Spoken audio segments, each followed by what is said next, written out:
to find out how you can pay almost nothing for covered auto repairs. Yes, you heard that correctly. Pay almost nothing for covered auto repairs. An open phone line has been established for all drivers to call for a free quick quote.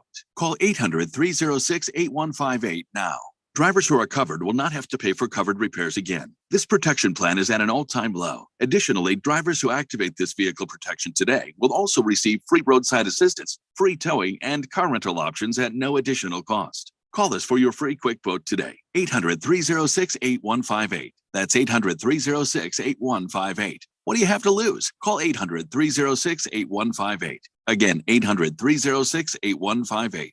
For the latest from the world of golf, tune in every Saturday morning from 6 to 8 for the Golf Shop Radio Show, presented by PlayGolfMyrtleBeach.com, the golf capital of the world. Hosts Mark Greenhalgh and Matt Blanchard talk golf from tee to green and everything in between. If you like golf, you're going to love Golf Shop Radio. Before you tee up, drop on in. Welcome to the Golf Shop here on 1580 and 99.3 The Fanatic. ADOT's I-10 Broadway Curve Improvement Project is in the works. It's an 11-mile stretch of Interstate 10 between Loop 202 and I-17. When complete, your travel time through the area will be reduced. Access to Sky Harbor, retail centers, and colleges will be improved, and the region will be able to better support a growing economy and more. Keep up with the project and traffic updates at i10broadwaycurve.com and stay ahead of the curve. This message is sponsored by the Arizona Department of Transportation. Hi, I'm Diamond Dave Cantor of Desert Wholesale Diamond. You want to know what we do at Desert Wholesale Diamond? We literally search the globe for the best diamond available to meet your request. I'm a fourth generation diamond guy. We're connected with the best cutters in the world, and we'll find it for you. We custom make any ring, necklace, or bracelet you want in our own shop. We show you the CAD images, adjust as necessary, and still offer it to you at half the price of anywhere else. We personally hand select every diamond in your ring. We don't let a sorter overseas do it like the chains do. We actually do it ourselves. We offer full lifetime warranties and anytime service to keep your jewelry in top shape, sparkling, and looking perfect. And again, we do all this without the hassles of the mall or the nightmare of dealing with the internet. Come see for yourself what we can do for you at Desert Wholesale Diamond. Call 480-397-2450. That's 480-397-2450. Or follow Dave on Instagram at Diamond Dave Cantor. That's at Diamond Dave, Kantor.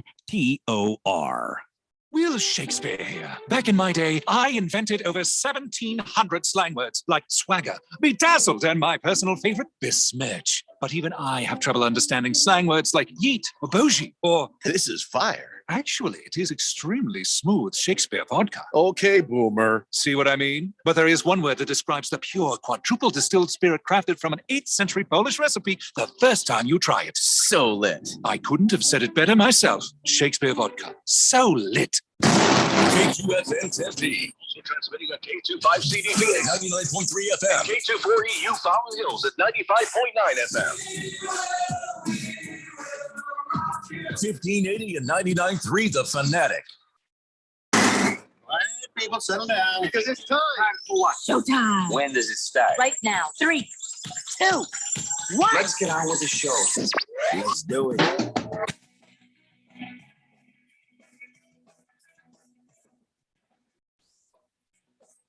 All right, everybody. It's I think Tuesday. Yeah. Tuesday here on the Daily Blender. And your good friend, your radio pal, Jeffrey O'Brien, alongside Randy White. Got Keon Rose in the control room, and you guys are on the Fanatic text line, 888-368-1580, as we broadcast live in the Harmon Solar Studios in Scottsdale. And, well, we got some leftover texts from yesterday, like a bunch of them, guys, that we just ran out of time for. And I feel bad. But I got to be honest, I like leftovers. Do you eat leftovers? You guys find yourself in the fridge eating leftovers? Hell yeah. Yeah, my wife does not like to eat leftovers, which means she's going to keep cooking more, and I'm going to keep getting fat. Because then I do eat leftovers. So it's a vicious cycle, and I'm always eating new food and leftovers. So, here at my house, I don't stand a chance. But for the text line, I feel bad for getting these. Not that we forgot them. We just ran out of time for them. So here, let me just real quick go through the leftover texts. We have some leftover text music, Randy. This is this from yesterday. Yeah. So what would we play for some leftover text music? Do you have anything for that? Some sort of leftover mood? That sounds good.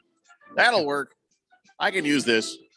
Rico Suave texted in yesterday. That's what she said. It's shorter than you thought. It's funny every time. The problem is I'm having trouble remembering what we talked about yesterday. It doesn't matter. Doesn't matter. Yeah. Against the Spread says Kyle Murray can't break 6 foot in an Abe Lincoln hat. Yeah. It's true though.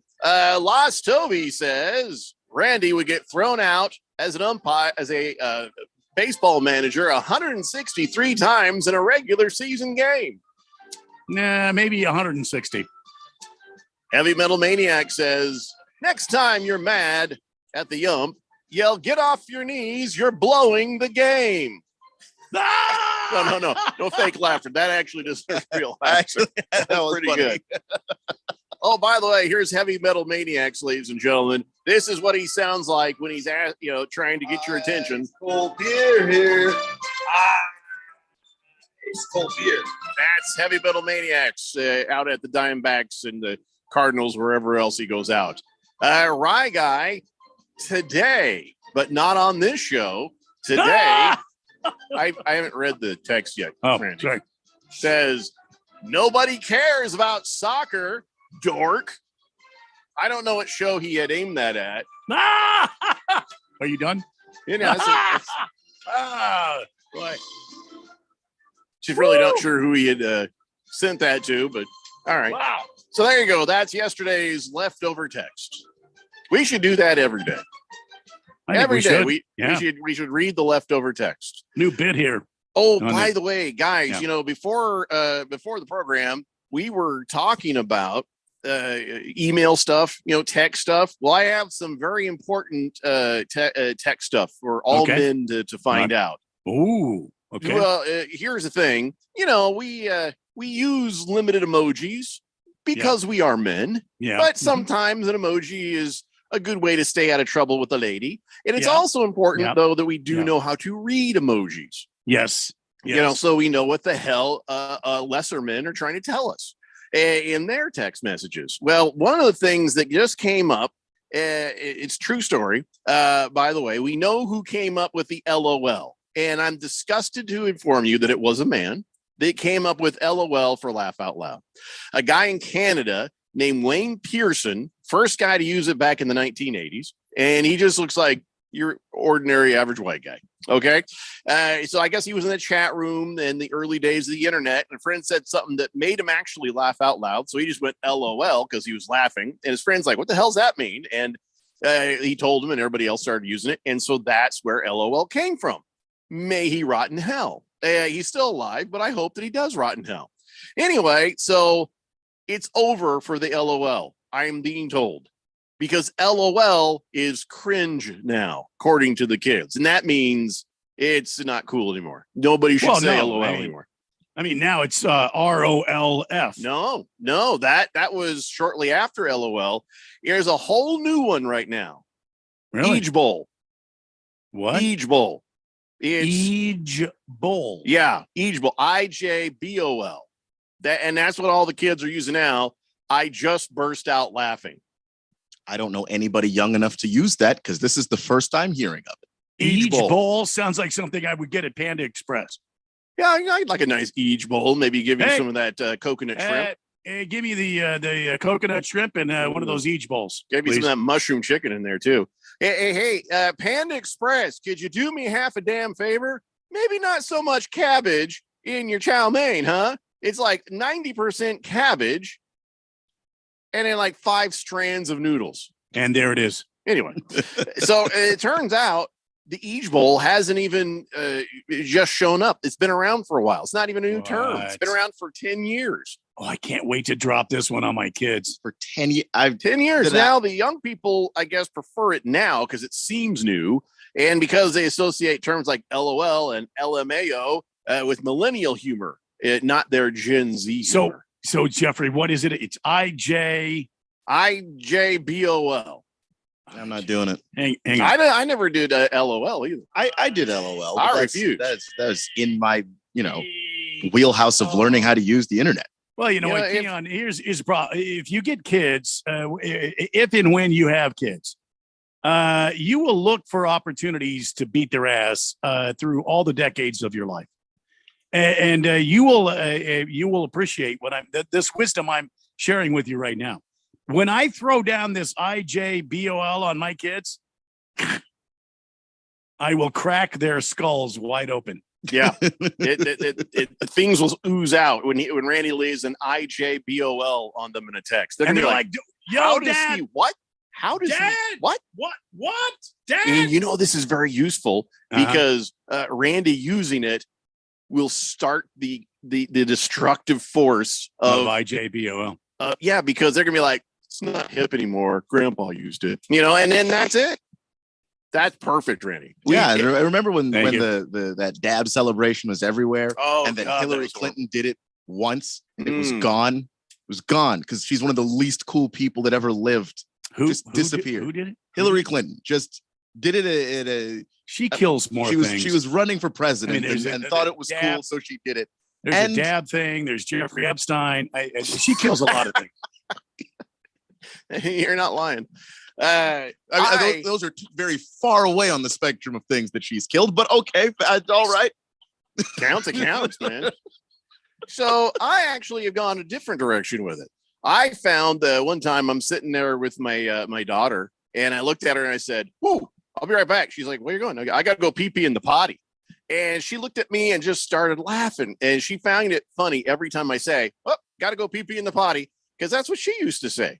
And so, that was our little thing. And then I started saying it all the time. I believe I've probably said it with you guys when we were at Barlow's Pizza. I've said it around grown-ups, and it either makes them chuckle or worry. And cringe. Yeah. My wife, she absolutely can't stand it when I do that. She wishes I'd stop. And that makes me do it even more. So, that's what I've done. From the other direction, you found something a teenager found funny, and I pushed it back out the other direction to make everyone uncomfortable. I did that one time in a crowd. I did that one time in a crowd, and they all looked at me. Yeah, that's their problem. No, I'm not talking about it. I pushed out the other end. Oh. Yeah, you're not. No, you're not supposed to do that in a crowd, especially not a crowd. It's really just a single person experience. I found that out. Yeah. Mm-hmm. So I've filled you in on the IJBOL, the each bowl. Yeah. So here's another thing I need to fill everybody in. This is freaking me out.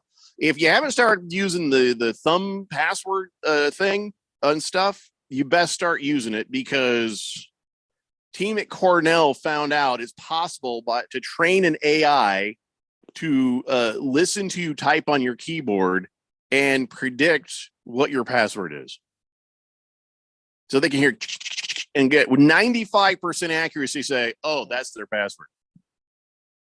I have no idea who decided to program computers to do this, but it's evil. It's a hacker kind of thing, isn't it? Like a bad person did that. Just they used a phone to listen to people typing, and the AI was able to guess which keys they were hitting. Now, of course, I think they did it like 25 times. They were like,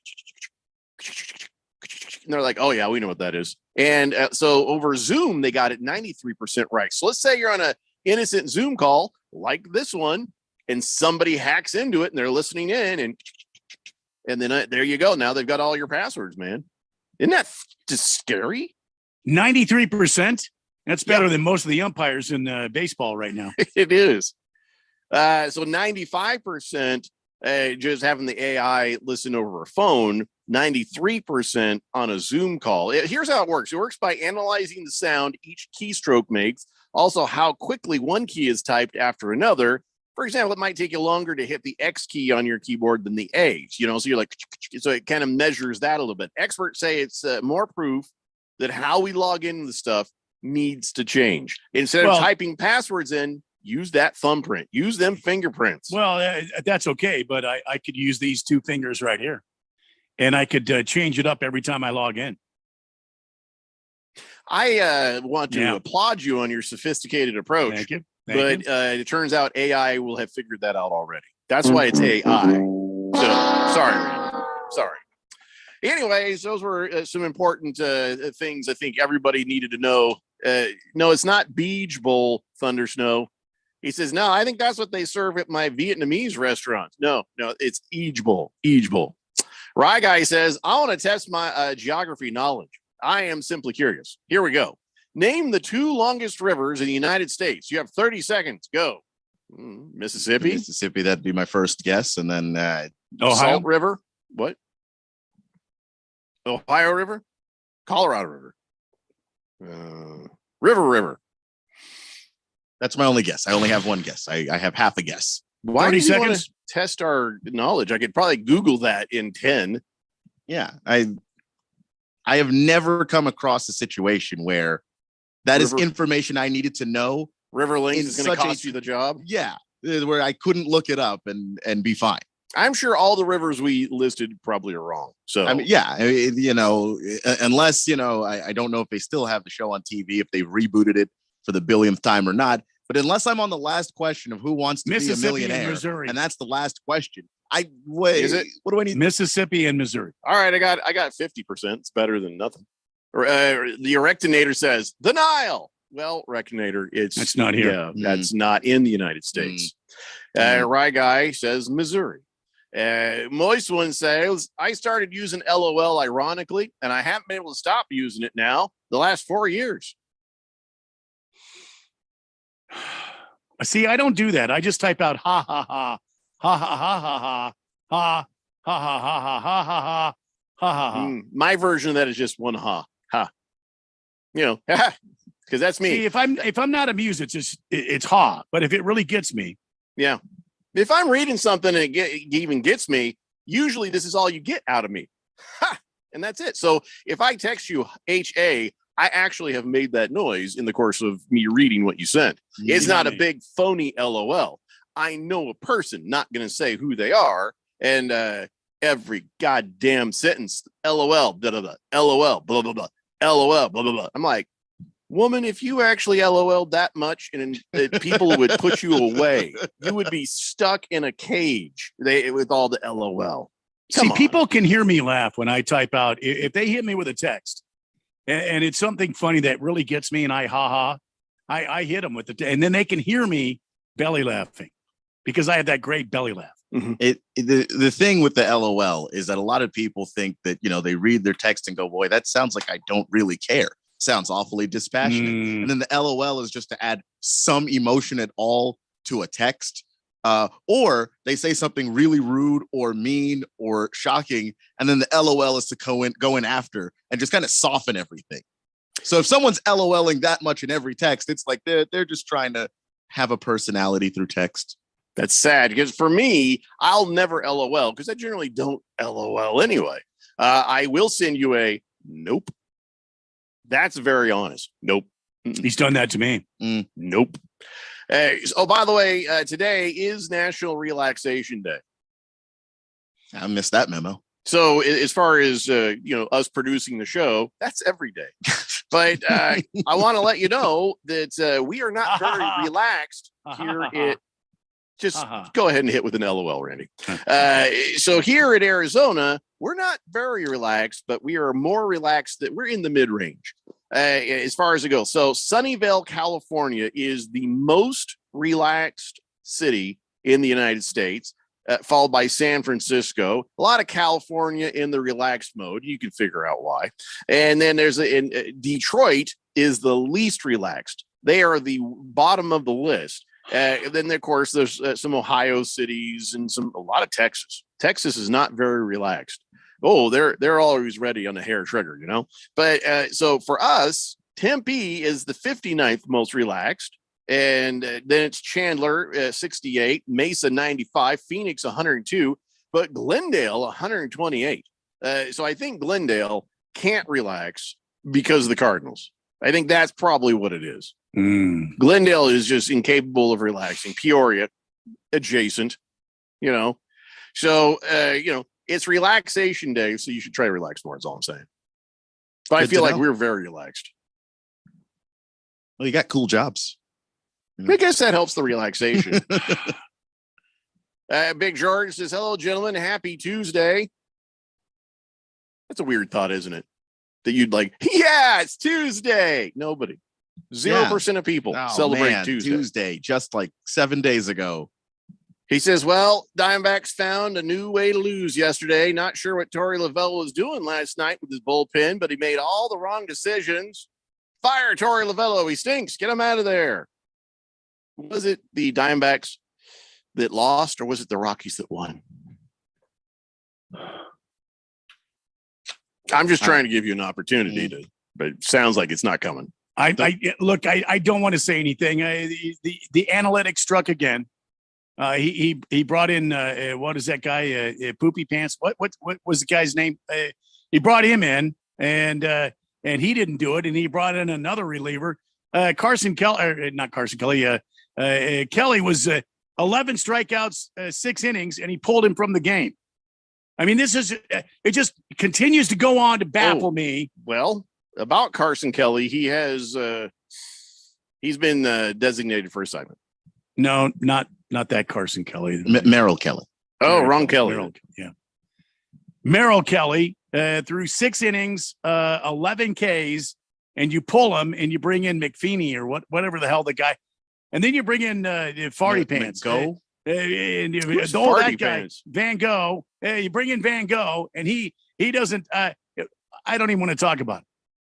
I don't want to talk about it. It's really embarrassing when Nora Jones singles the go-ahead run in on a 4-run 8th inning. There, it's really sad. She's out there. Come away with me. That is Nolan Jones. To the what? That is a different Jones. It's Nora Jones. It's not Nora Jones. Mm-hmm. And in no way do I need better glasses. Singer, listen, it might as well be Nora Jones. Might as well be Nora Jones. She probably could have done it the way they were pitching at the end of that game. I don't understand what the hell. 4 runs in the 8th. Why are you even stopping yourself, Randy? Is it just you're going to say the same thing you've been saying, or Yep. Okay, and maybe even some swears. Oh yeah, we don't do that. Yeah, don't want to bait him into. So Gabriel Moreno has been activated, and Carson Kelly has been deactivated. Yeah, he's been designated for assignment. Yeah, I like deactivated better. He's been cut from the team, and that was another guy we got from St. Louis for the Paul Goldschmidt trade. Which every time I mention Paul Goldschmidt on this show, it irritates Big George.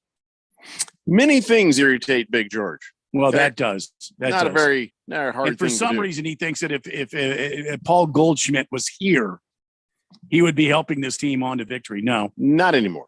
No, if Max Scherzer was here, he would be helping this team on to victory, because Max Scherzer would tell whoever Torey Lovullo sends out to the mound to get your ass back into the dugout because I'm not coming out of this game. That's what Max Scherzer would do.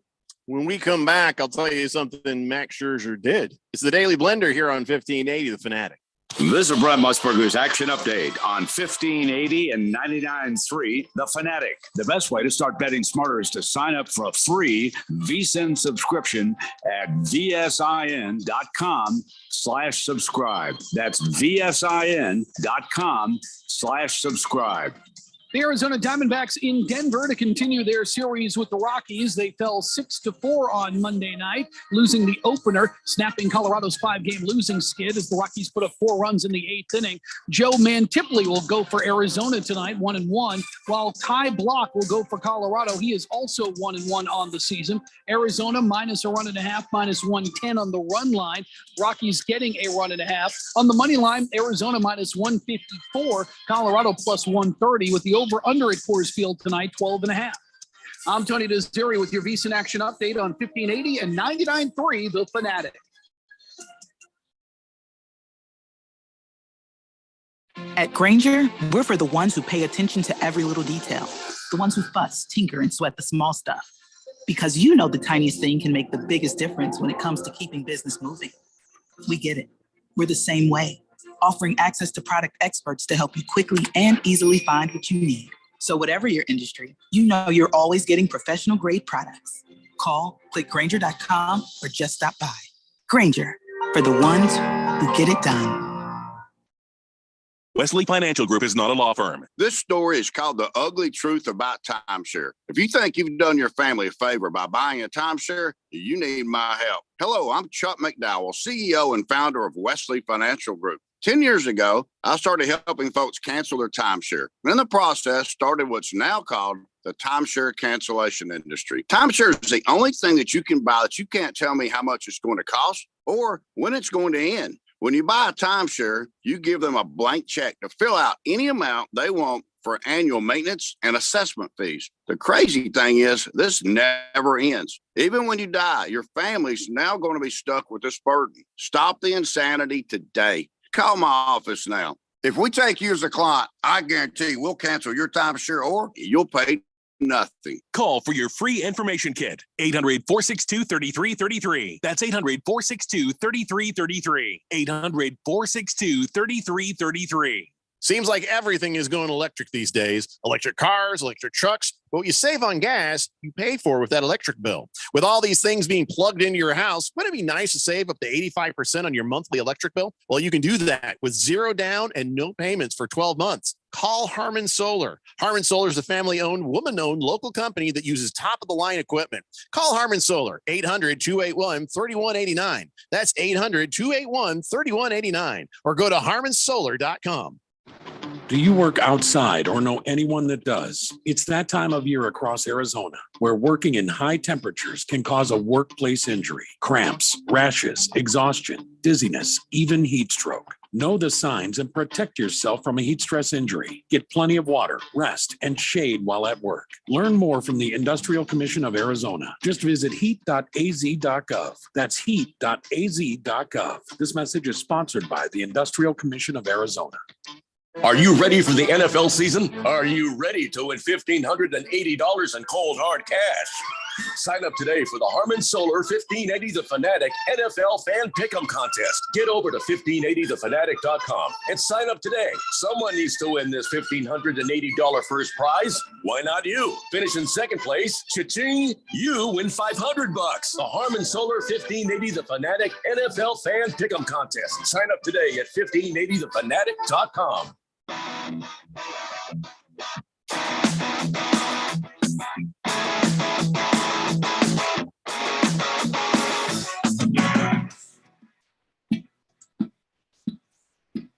Dave Blender here on 1580 The Fanatic. LOL, equal. All that crap is stupid. Cowboy Sparky says, LOL, Jeffrey. Is that another form of AOL? Oh, can I out somebody right now? Guess who still has an AOL email address? Who? Radio Ron. It's a dangerous game. Yeah. Well, no, listen, because I'm the guy who still has a Yahoo email account. So it's just I still have a Yahoo. That was like my first email account, and I first started playing fantasy baseball in Yahoo Sports, so I can't get rid of it because I'm. Oh, we all have an excuse, Keon. My league. You have there. old man email now. You have old man email. I'm sure. Yeah, just like me. Nothing gets sent there. I go. Not even spam. Not they're even like, spam. well, They're like, we'll yeah, never get any money out of this guy. That. Yeah. No, I just had that. And it's a free email address, and I have it. I know it. You know what I'm saying? Just don't feel like getting a new one. So, but I think that's what happens with everybody. Radio Ron with the AOL, me with the Yahoo. I don't know what the next steps down from the creation of the internet are, but I don't know. MSN, Hotmail. Oh, that's right. Hotmail. Hotmail's like Hotmail's right after Yahoo, and then Gmail has sort of won. So if you have Gmail, everybody has Gmail, so it's not weird, right? Yeah. Right? Or is there something I don't know?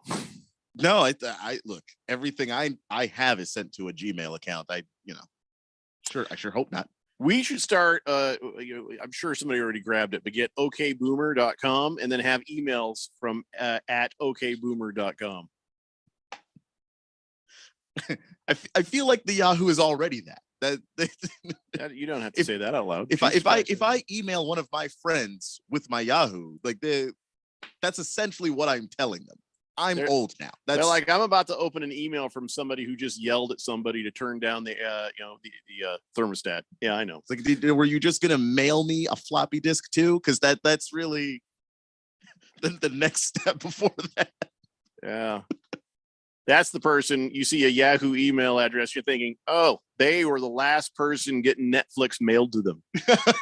That's who that is. They still have the DVDs because they've got a pile. It's like, geez, I got to send these back.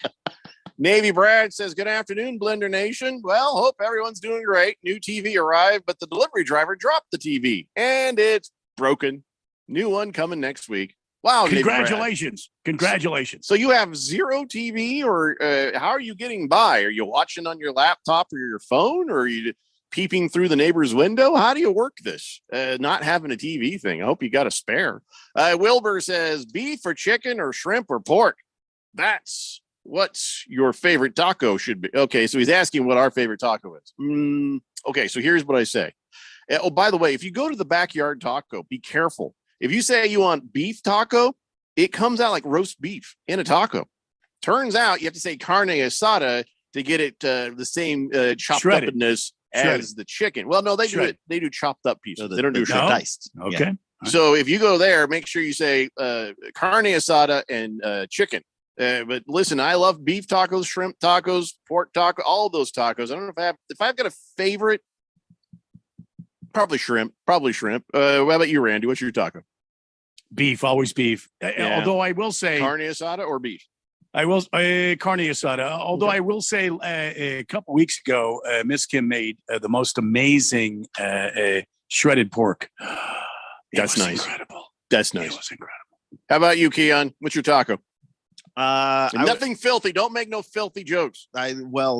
We all know that I'm bad at ad-libbing those. So I like how I picked on Keon after we both answered. It's Taco Tuesday, man. Either shrimp or the pork. All right, one of those two. Shrimp just seems luxurious, like lobster. Big George says, I got Gmail and Shemail. What do you mean you have Shemail? Excuse me. How about swore right there? Dropped an F-bomb right on you. What the are you talking about? He says, I'm just trying to cover both genders. How many genders do you have, George? You got one gender. What gender is a G? Yeah. George. It's not even funny. What is happening? Wait, guy mail. That's what is that really? He thinks it stands for guy mail. It's okay. You know what? Come to the draft, George. August 25th. Come to the draft. Baker's Cocky Hen says, I still have Yahoo and okboomer.com still available. No, you got to be kidding me. I wonder why nobody's getting it. Navy Brad says, I don't have a spare TV. I'm watching using my cell phone. Yeah, you're sitting there trying to prop it up on a thing. So you're sitting there. I've been there, man. And you got to make sure the thing you're watching something. You're like, oh, it falls over on you. Mm-hmm. Oh, that's if it's Navy Brad, he probably has out a can of Navy beans. You think he's got this thing leaning on a can of Navy beans? Navy beans, and he's propping his phone up on Navy beans.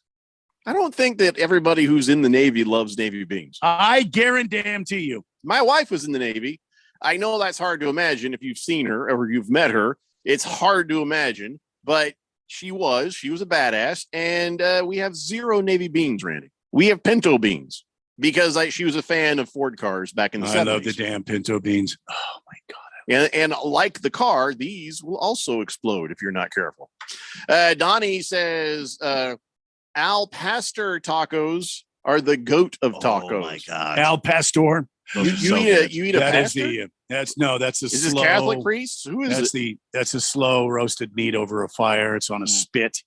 Who is this pastor named Al? Was he the one who invented this? You're missing it. You're I missing it. don't know what you're saying. You're missing it. You're missing what I'm saying. Listen to what I'm saying. I'm listening. Meat on a spit. I don't want people spitting on my meat. No. You're missing it. On a sword, if you will. Is this on like the Euro sword? Meat? A long sword. Is this like the Euro meat? Slow roasted. Oh my God, it's slow. No, it nothing. I love Euro. It has nothing to. It's Al Pastor. And and there's like all sorts of spices and liquids and. I'm gonna have to try that. Hey, I want to submit a thought.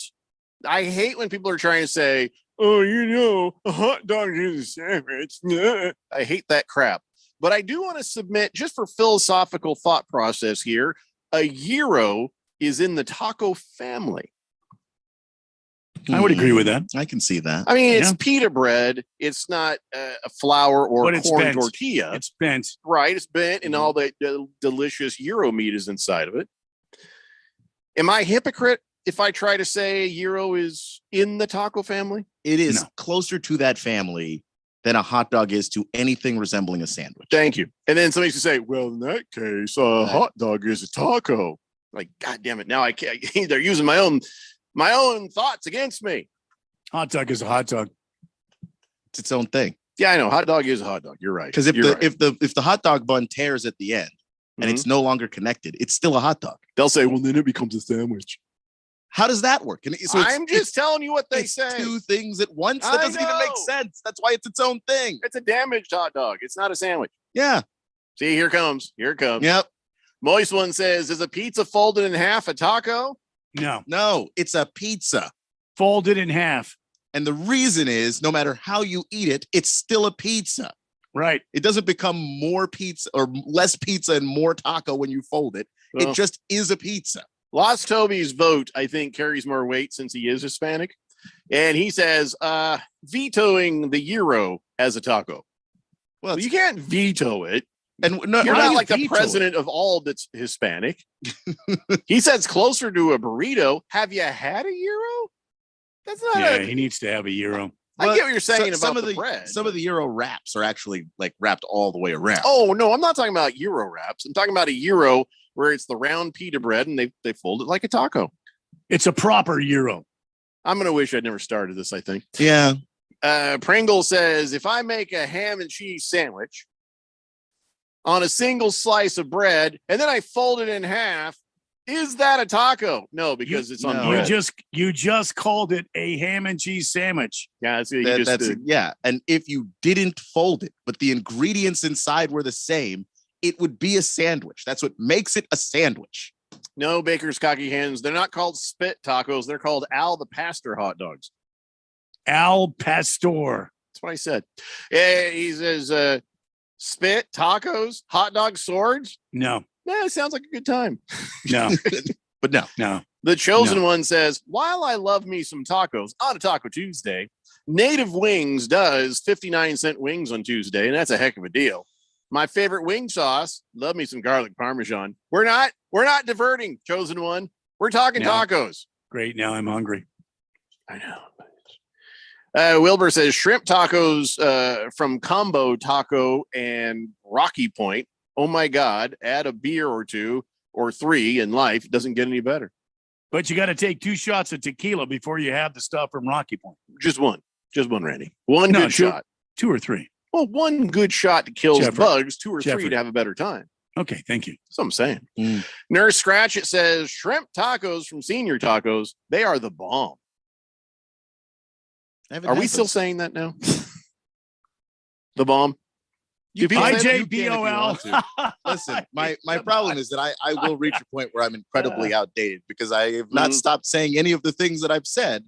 I've absorbed all of it. So yeah, let's keep saying it. Nurse Scratch it, you're good. Rye Guy says Arby's has a surprisingly awesome gyro. I don't believe you. Moist One says it was surprising their surprise sauce too. If I put a hot dog in a taco shell, is it a hot dog or a taco? No, it's confused. It's an abomination. Still a damn hot dog. I don't care what gender anybody wants to represent themselves as. I don't care what you want to wear. I'm all good with that. But what you just said right there, Moist One, that's too far. I'm going to get some friends from church, and we're picketing you. Lost Toby. Well, that is a great texter nickname. That is. Lost Taco? I was reading his text before I was finished with his name. Lost Toby says, is Taco Fall still in the league? That's a great question. It was such a great, what a great name. He came in the league, such high hopes, and he got like a very small taco shop as a sponsor when he first got there. But after that, I never heard of him again. Randy, Angel Hernandez.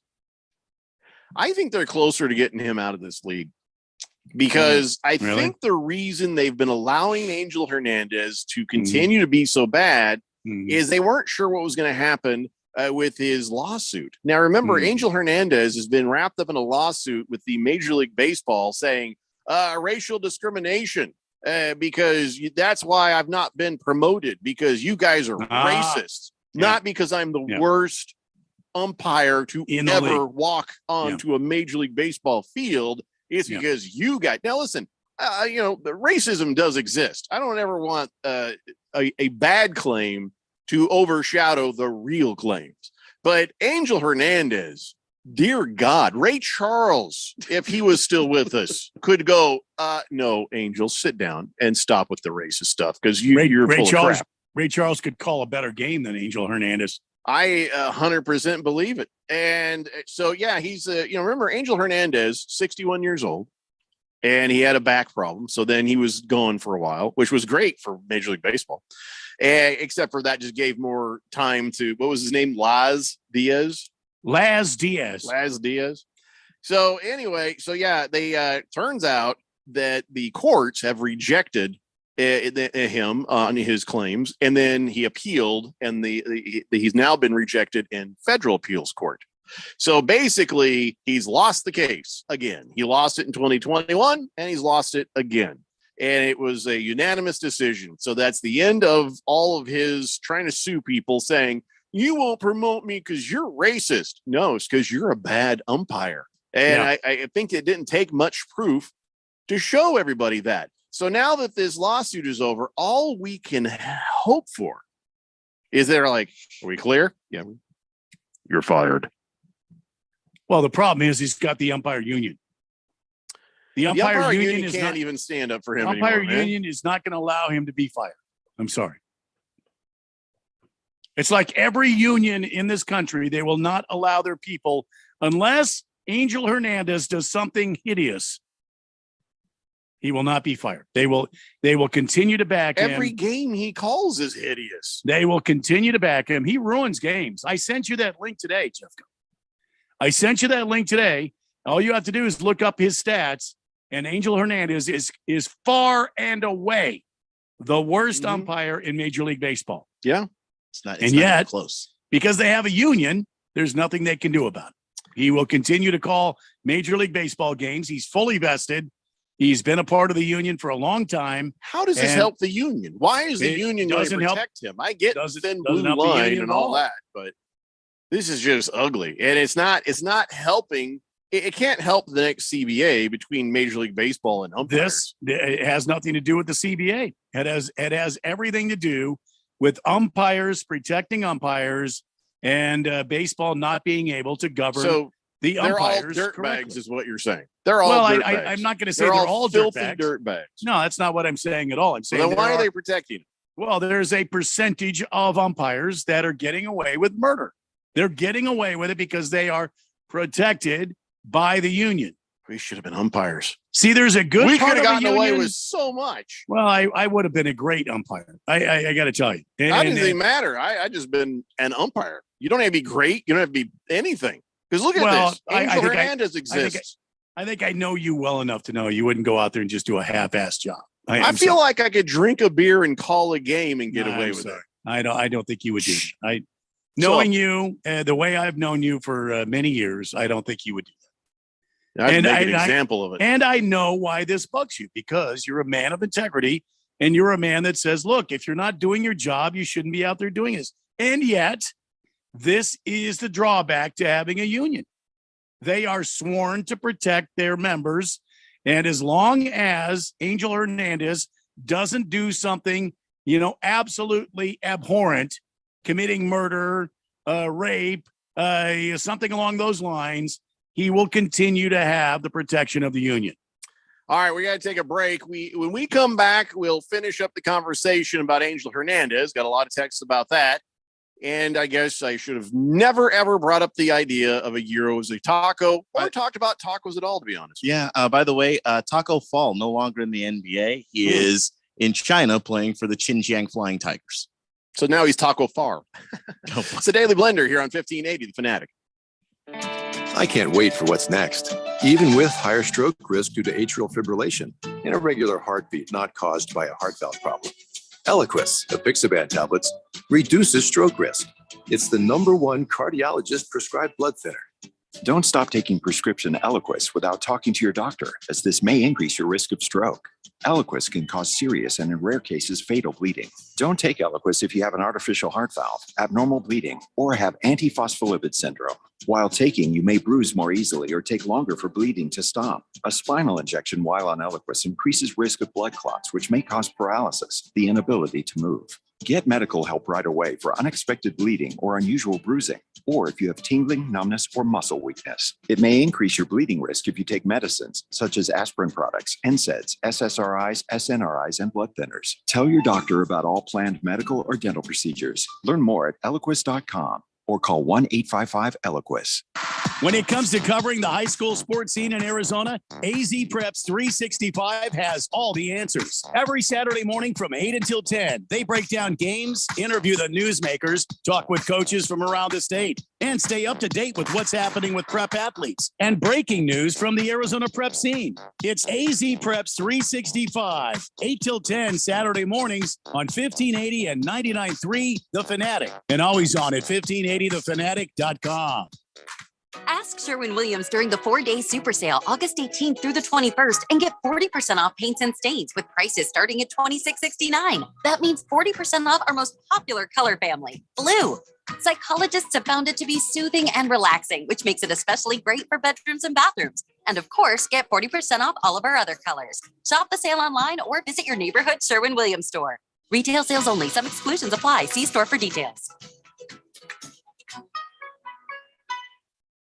Give back to Arizona and be part of something bigger than yourself. When you sign up for AmeriCorps, you open a door to make a difference. Serve as a teacher, protect nature, support veterans, or help where your passion lies. Part-time or full-time, student or senior, AmeriCorps is for everyone. Sign up at serve.az.gov. That's serve.az.gov. This message is sponsored by the Arizona Governor's Office of Youth, Faith, and Family. Seems like everything is going electric these days. Electric cars, electric trucks. But what you save on gas, you pay for with that electric bill. With all these things being plugged into your house, wouldn't it be nice to save up to 85% on your monthly electric bill? Well, you can do that with zero down and no payments for 12 months. Call Harmon Solar. Harmon Solar is a family-owned, woman-owned local company that uses top-of-the-line equipment. Call Harmon Solar, 800-281-3189. That's 800-281-3189. Or go to harmonsolar.com. Before becoming a professional announcer, I took the announcer oath, which forbids me from misleading listeners. Just wrap your heads around the reality of that. That means I speak the truth when I say you can listen to us on your smart speaker. Just say, listen to 1580 The Fanatic.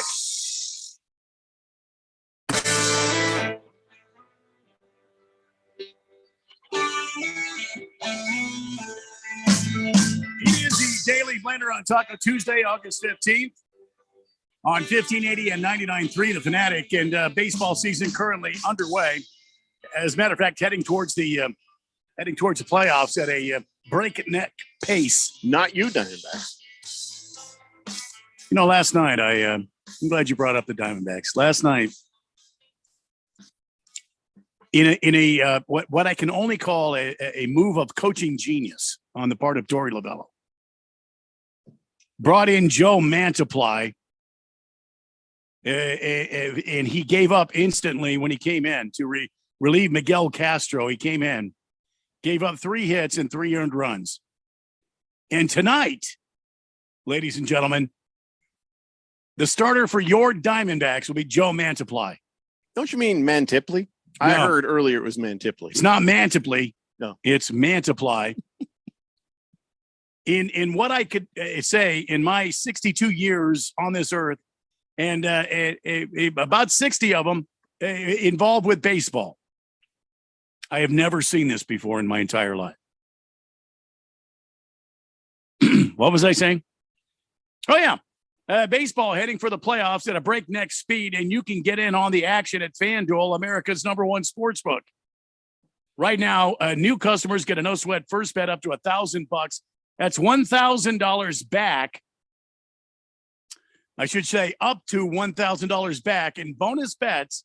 If your first bet doesn't win, just go to FanDuel.com/Randy1580 and join today.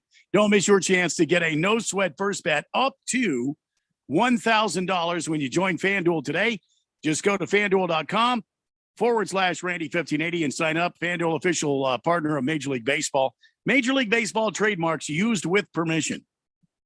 You must be 21 or older, present in Arizona. First online real money wager only. $10 deposit required.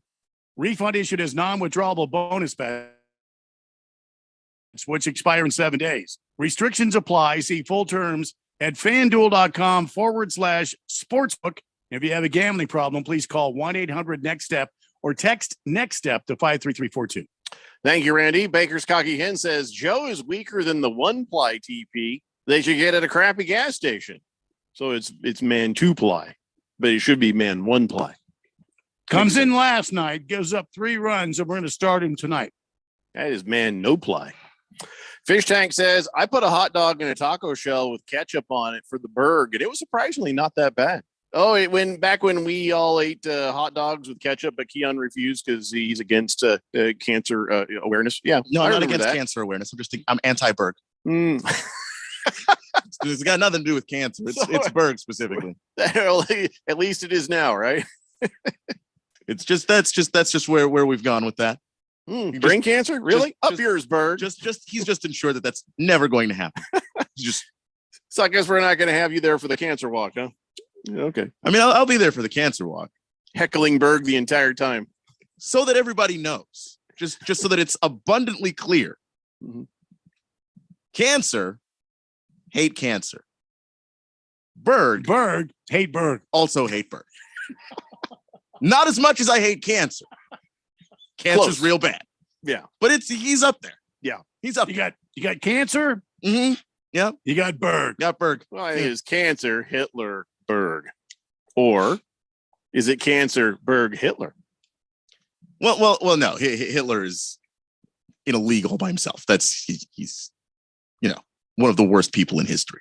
So Berg is not one of the worst people in history. Berg. He's just my antagonist, and Average Joe says Los Taco could be my wife's texture nickname. Los Taco. Yeah. Rough Rob says, I thought Angel Hernandez, offed himself years ago. I don't know why you thought that. Mr. Wilbur says, if an umpire looked like a taco, would it be a bad idea to not call him a taco? I don't understand that one. Rye Guy says, the best umpires are the ones you never notice. Yep. That is the bar they should be working at. Yeah. And every official in any sport. You know why you cannot name the best umpire in Major League Baseball today? Exactly. And they should. We should make the best umpires and officials rock stars.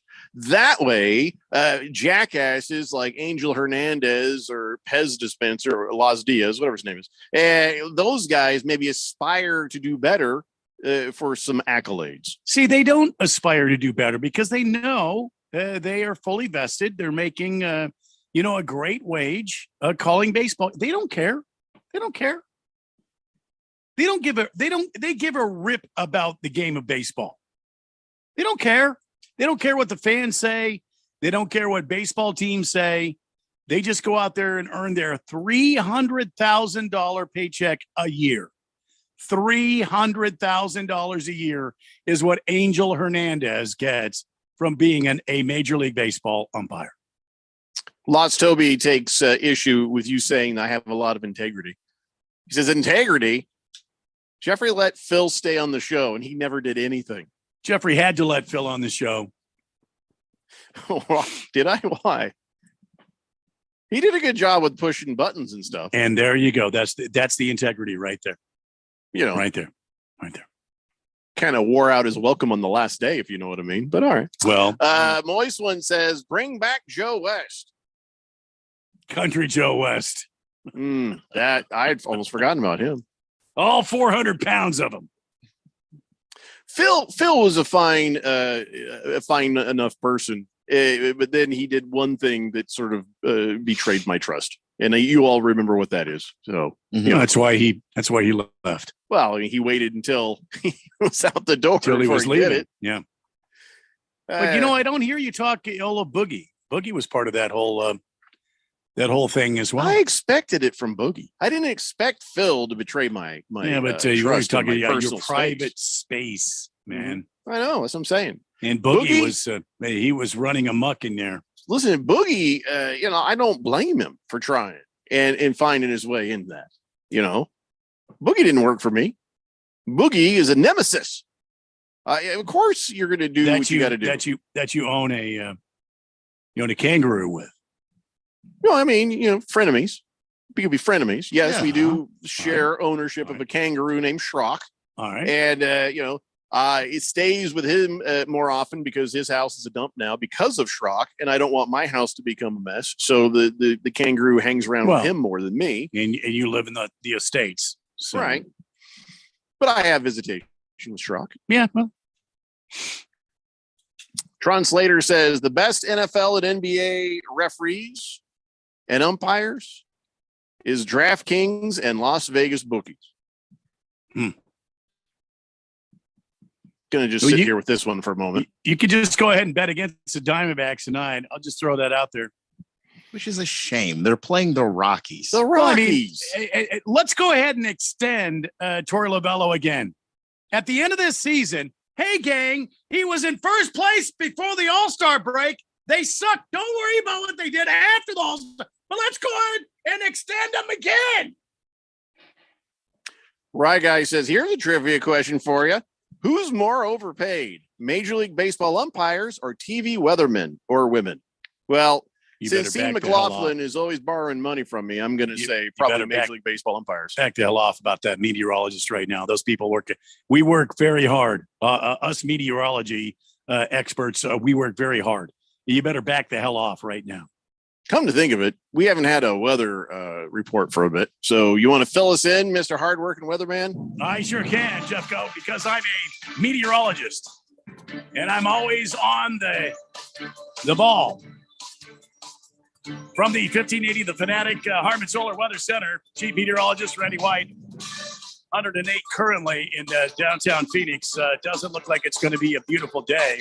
There are some clouds floating around north of us and south of us. I mean, geez, Monterrey, Mexico is just getting hammered right now. I mean, oh my God, look at that. You see that on the radar? Let me bring that up on screen here. That Randy, Monterrey is just getting killed. Don't care about Monterey. What's that? We can't see your screen and we don't care about Monterey.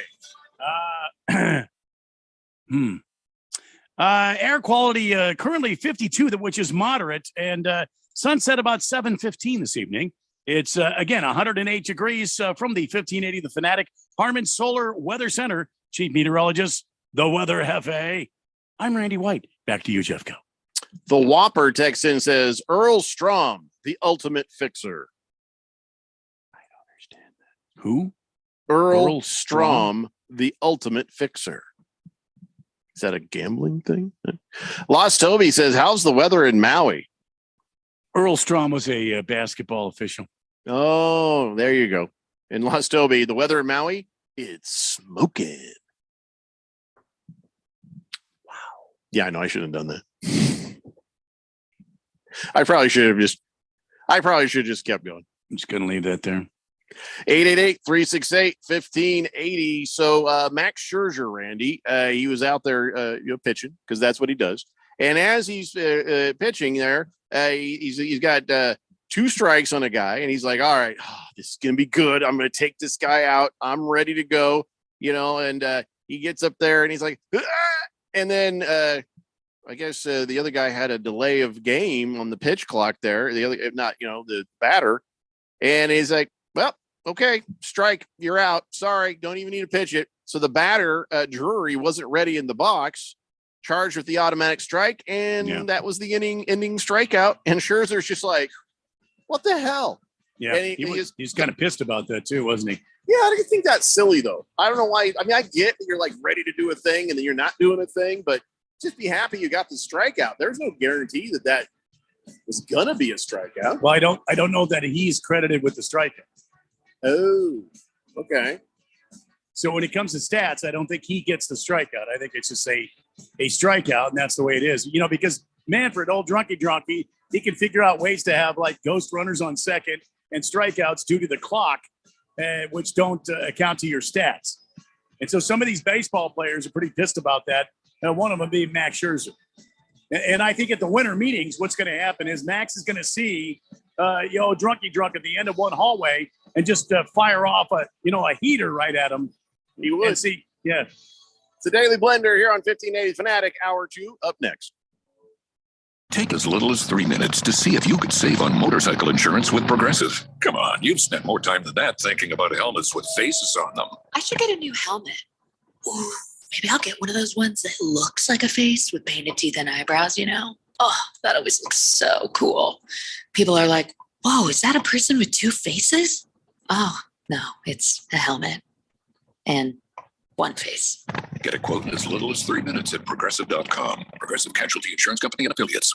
Sun Devil football season is here, and we need you in Mountain America Stadium, wearing gold and cheering on head coach Kenny Dillingham and your Sun Devils to victory. Join Sun Devil Nation this fall with season tickets starting at just $135. The home schedule features games against Oklahoma State and Fresno State, as well as Pac-12 matchups with USC, Colorado, Oregon, and Arizona. Get your tickets today by calling 480-727-0000 or go online to sundeviltickets.com.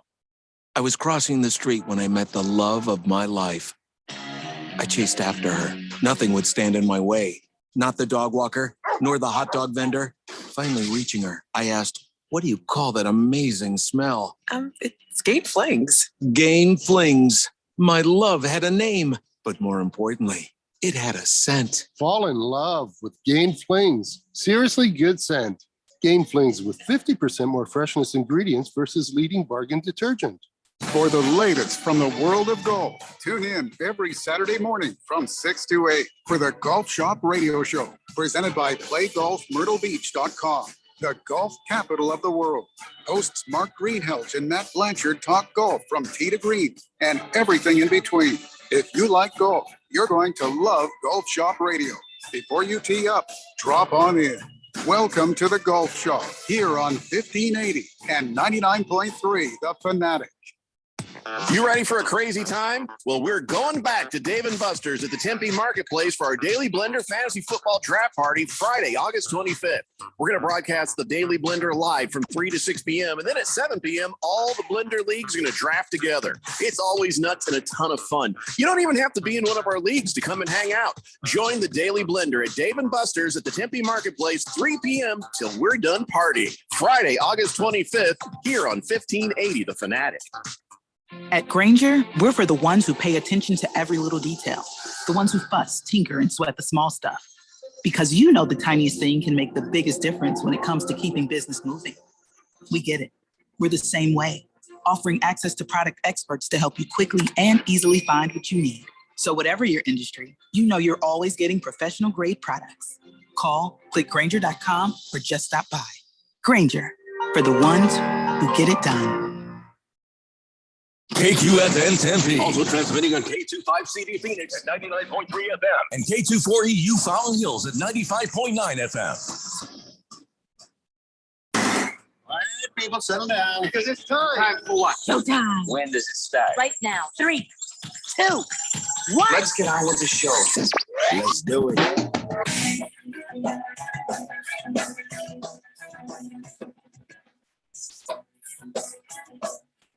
All right, everybody, it's 4 o'clock here on the Daily Blender. I'm your good friend, your radio pal, Jeffrey O'Brien, alongside Randy White. Got Keon Rhodes in the control room, and you guys are on the Fanatic text line, 888-368-1580. As we broadcast live in the Harmon Solar Studios in Scottsdale. Is that a cookie? Are you eating a cookie?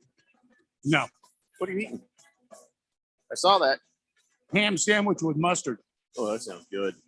Berg would hate that, so now Keon enjoys it. You know, he's happy that you're eating the mustardy ham sandwich there for the Berg. Looks tasty to think about. Actually does. I put mustard on my ham and cheese sandwiches too with mayonnaise, and I do a hint of mustard on mine. I mean, if I was making it for Berg, I'd make it however he wanted if he was my guest. Yeah. But Keon hopes that he drowns in a vat of mustard. Pretty sure. Maybe not Yeah. drowns. I mean, I don't wish death on the guy. Just, that Death by mustard. Not death by mustard, just mustard. So Keon's got beef with Berg. Randy, you got beef with somebody, and I don't think you even knew it. Do you know who you've got beef with right now? Ralph. Oh, well, no, we're just trying to avoid Ralph until the Dodgers lose a couple. Because he went on the Twitter posting up saying, "See, I told you so." First off, it's Dodgers are 9 games ahead. They're not 10 yet. And there's still some time for them to blow it and for the San Francisco Giants to maybe make up a little ground. And not only that, the Dodgers have the easiest record in Major League Baseball. Anyway, who do I have a beef with? I don't have a beef with anybody. I love everybody. Well, Rye Guy has a beef with you. Okay. He says, meteorologist, Randy, hard work. You wouldn't know hard work if it smacked you in the damn face. Reading maps anyone else can read, and you're allowed to keep your job being wrong 75% of the time. That's hard work. What a joke. Sounds like someone's jealous. Right, Guy, what do you do for a living? I'm curious. And the other part is Randy is not wrong 75% of the time. He's 100% right all of the time. I have never known him to give a bad forecast. And there you go. I mean, I believe it was just recently I predicted a storm and it happened. I mean, I don't know how much more right you want me to be, Right Guy. He went out on a limb during monsoon season, Right Guy, and predicted a storm. And it happened. Yeah. So I think all right, Guy, we need to understand where all this anger is coming from. I don't know. Maybe a meteorologist heard him one day. Maybe that's what it was. Maybe he was a fan of Jim Howe. No, come on. Jim Howe was exonerated. He didn't do those things. He was a fan of Jim Howe, and Jim Howe was an innocent man. Jim let him down. Royal Norman's the one you got to worry about. No, maybe he was a fan of Royal Norman. No, here's what it is about Royal Norman. He'll get you there and he'll play he'll take your money. Shell game. He's got cards. He does the 3-card Monty. Before you know it, you've got no money left. 0. 3-card Monty? Oh, yeah. You ever play that? I thought that was the full Monty. No. That was Jim Howe. 888-368-1580. Tron Slater says, hey, Randy, are the Cards going to surprise the NFL this year by winning 1 game more than expected? You're damn right there. 2-15? No, we're going to win. Or do we go 1-15? You guys can go ahead and mock all you want to. But the games remain to be played. Mr. Pringle says the Royal one predicted that the Dodgers would win the division by 10 games, keep the throne warm for his return. I guess the Pringle thinks that Ralph is royalty for some reason. The crown just isn't what it used to be.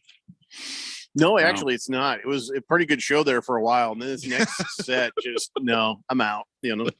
Navy Brad says, now for the draft, will there be a sign seating to keep the disputes in check? No, there's no sign seating. You've come in, you first come, first serve, find a place and make sure you're by a power plug so you can keep your computer ready for the draft. And there you go.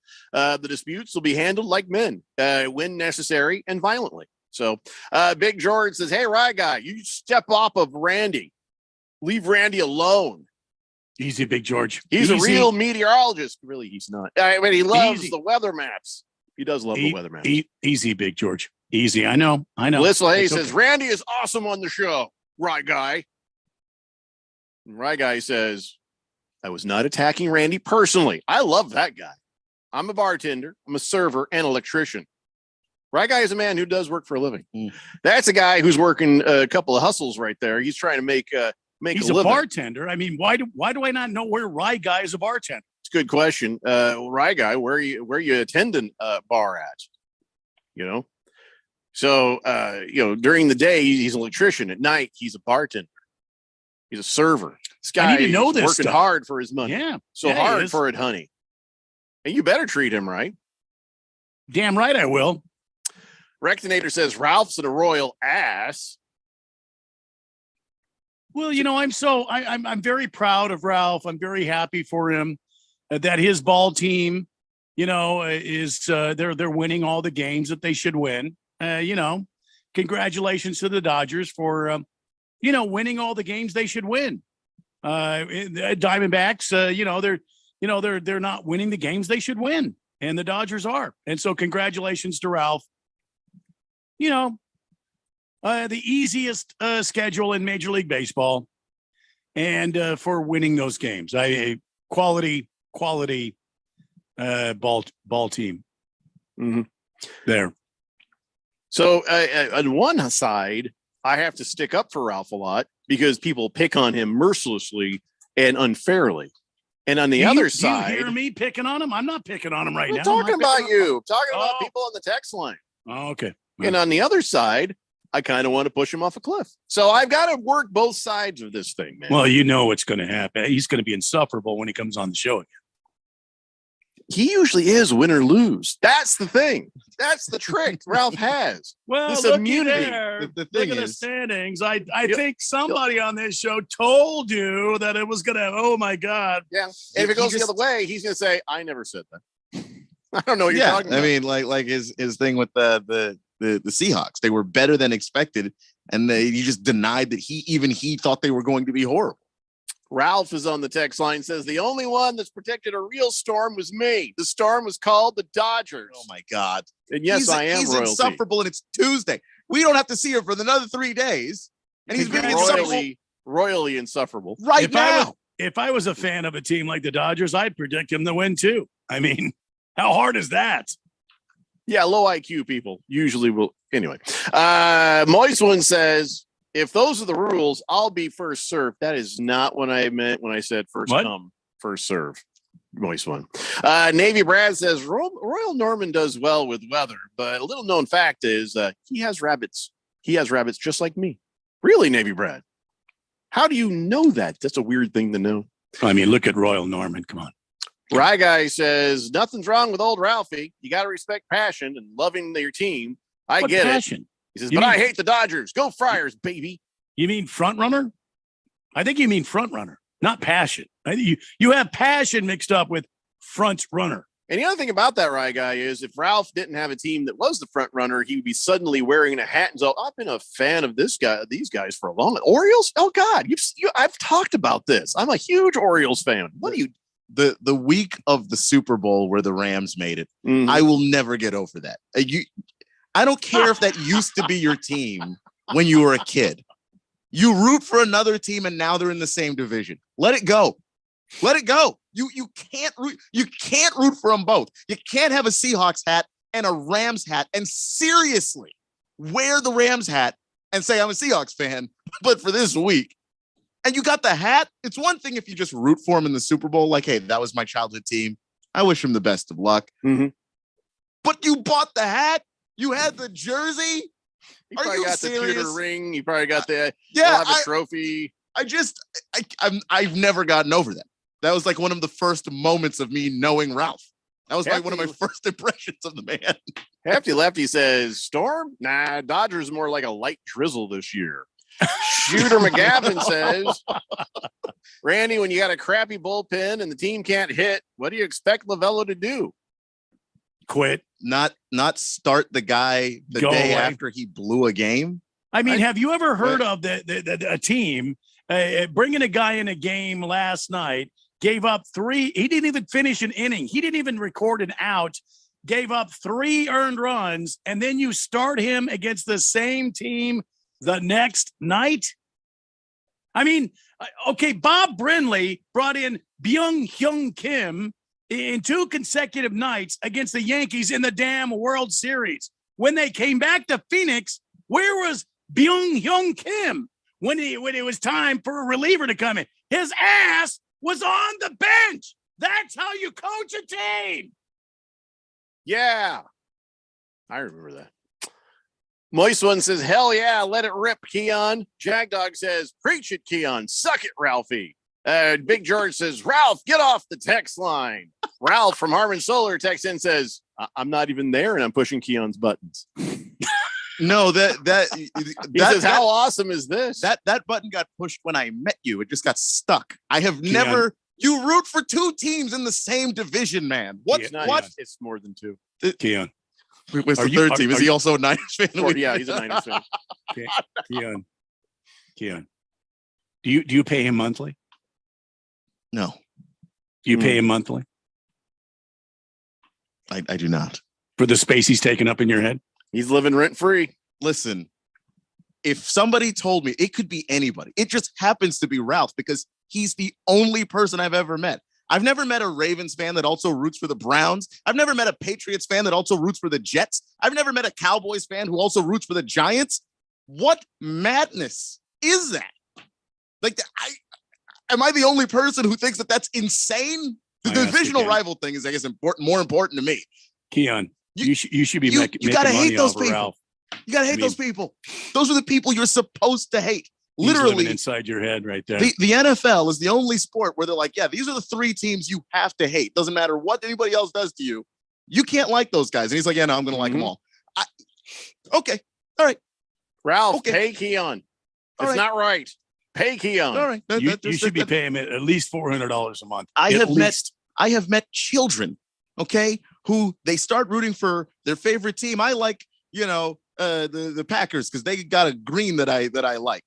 And then they know, even though they've never been to Green Bay and they don't live in Wisconsin, they understand the other three teams are supposed to hate. It's like the first thing you learn when you start watching football. What is this? $500 a month. $500 a month. I say maybe 600 plus utilities. Rye Guy says, really, front runner? Well, that's obnoxious. If Ralphie truly is a front runner, then keep my name out your mouth. Wait, what? Rye Guy, why would you have Ralph? He never said your name. Nothing more cowardly than a front runner. Weak, bro. Weak. I'm confused. Well, he probably heard the story about Ralph being a Seahawks fan, and then the week of the Super Bowl wearing a Rams hat and gear, and with no shame, and went out to the Phoenix Open wearing it. Ralph says, "Why should I pay him? You don't."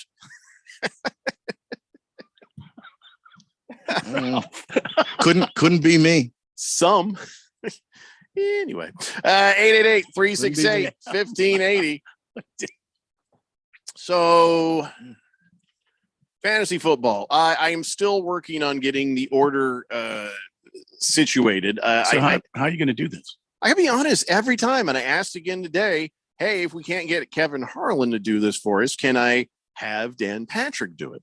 And Radio Ron won't answer. He just refuses to answer. Sometimes it's better to seek forgiveness than ask for permission. I guess that's he just needs plausible deniability on not having told me. He didn't know anything about this. This was my crazy afternoon team. Mm-hmm. They went out and did this. And plus, who's gonna complain about Dan Patrick doing our draft order? We got to do this. I think tomorrow. If I don't know what's happening by tomorrow, I got to send it in because there's a 7-day window. Well, that he'll do this for us. So even get it by next Wednesday. We'd have to do it tomorrow.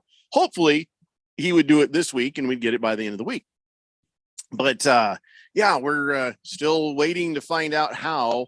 Or who really is going to be picking our draft order for us. So we are working on that behind the scenes. Hopefully we'll have something soon, but I don't mind pushing the easy button tomorrow. I want to push the easy button. Lost Toby says, silence is consensus. Don't say stuff like that with Moist when listening, because he's going to find some mute girls or guys. I just think that's probably bad advice, Lost Toby. Yeah. Chosen One says, bigger addition, Zeke to the Patriots or Cook to the Jets, or do neither make an impact? Cook to the Jets. Yeah, it's going to be Cook to the Jets for sure. Dalvin Cook just had a 1,000-yard rushing season. Ezekiel Elliott is dangerous from like 3 yards out. Breece Hall is going to get to take it a little easy on his road back to healthy. He's going to be a beast of a running back in his own right once he's healthy, but now the pressure is off him, and they can kind of ramp him up to make sure that he is truly healed from what happened last season. Imagine he was so good last season. Imagine that Jets backfield, Breece Hall and Dalvin Cook. That's going to be dangerous. Embarrassment of riches right there. The Zeke Elliott, Yeah. That's where marginal players go to be even more marginal. We've seen it happen. Ever since Tom Brady left, it's just like the land of misfit toys. Those toys don't work anymore. Big George says, Jeffrey, just have Tony Vazzari do it. Well, is Tony Vazzari? Who's Tony? Is that the guy from the update thing we have? Is that who it is? Tony Vazzari. Maybe. Is he the guy called him Mantipley? Is that the Mantipley guy? I think it is. Yeah, how about no George? I'll have my dog do it before I have that guy do it. So anyway, yeah, we're working on things, but remember, August 25th, Friday, we're going to broadcast live from Dave & Buster's. And then after, we're going to go ahead and have our Daily Blender fantasy football draft. That's a fact. That is happening. And we hope you join us, whether you play fantasy football or not. Doesn't matter. But this is a pretty, you know what? This is not even, you saw this, didn't you, Randy? How Dave Fleming, the broadcaster for the Giants, he lost the fantasy football league with the guys over there with the Giants. And so they made him be a bat boy for a day for the San Francisco Giants. That's absolute brilliance right there. And that's brilliance without going to be mean. That is great right there. I mean, see, I feel like that just put some poor bat boy who wanted to be there, out of a job. He's like, I wanted to be here. Now this big old guy is running around doing this. No, they gave him he's like a memorial. He's like an honorary bat boy. The other bat boys had their, they had their responsibilities and they took care of their responsibilities. This guy came in and he was just doing some of the menial tasks of a bat boy. So I think it's brilliant. I think absolutely brilliant. Well, I don't like it when old guys take kids' jobs. You know what I mean? I just don't want the old guy taking the kids' jobs. Look, nobody lost any money in this thing. Lost Toby says, no, it's all right. The bat boys still worked the other 6 innings. Yeah. Oh, okay. All right. So at least that kid wasn't out what he wanted to do. So, I mean, this is better than having to eat all them damn waffles at a Waffle House, for 24 hours or exactly. Yeah. Whatever. So Dave Fleming, he was like, gosh, he's like, I was out there running around. I'm going to have to ice up. Dude, if you have to ice up after only 3 innings, how damn fun would that have been? It'd been a lot of fun. Oh man, I'm jealous. I wouldn't mind. I mean, we all would sit there and watch baseball when we were younger. Like, just to be able to sit there, be in the dugout, be around the guys, hear the chatter, hear up close, see that close up what is going on. Oh man, it'd be great to be a bat boy. Yeah, that would have been great. Or would have been great to be Bat Boy. Remember that from the Weekly World News? The dude, it was like a baby, but it was a bat. And his teeth, his nasty teeth. Bat. Do you remember Bat Boy? Yeah, but no. No. Look up Bat Boy on the internet. He was freaky looking. No. He was a bat and a boy. Of course he was freaky looking. No, I don't want to be him. No. He was famous. He may have been famous, but the only time you fly around is at night. You live in caves, dank, dark, wet. Who said he lived in a cave? Caves. Well, if he's Bat Boy. Well, he had a diaper, so somebody was taking care of him. You know what? You know what the bats eat? Bugs. Yeah, a lot of bugs. Thank God they do, because we'd be overrun by bugs if it weren't for bats and Bat Boy. I'm just no, thank you. No. Hefty Lefty says, I'm sure Spiro Ditas will do your draft order. Don't you dare. I hate when Spiro Ditas calls my games for my Colts. Stop. That was low blow, Hefty Lefty. I got to sit down now. It's the Daily Blender here on 1580 The Fanatic. Sometimes I struggle to get to sleep.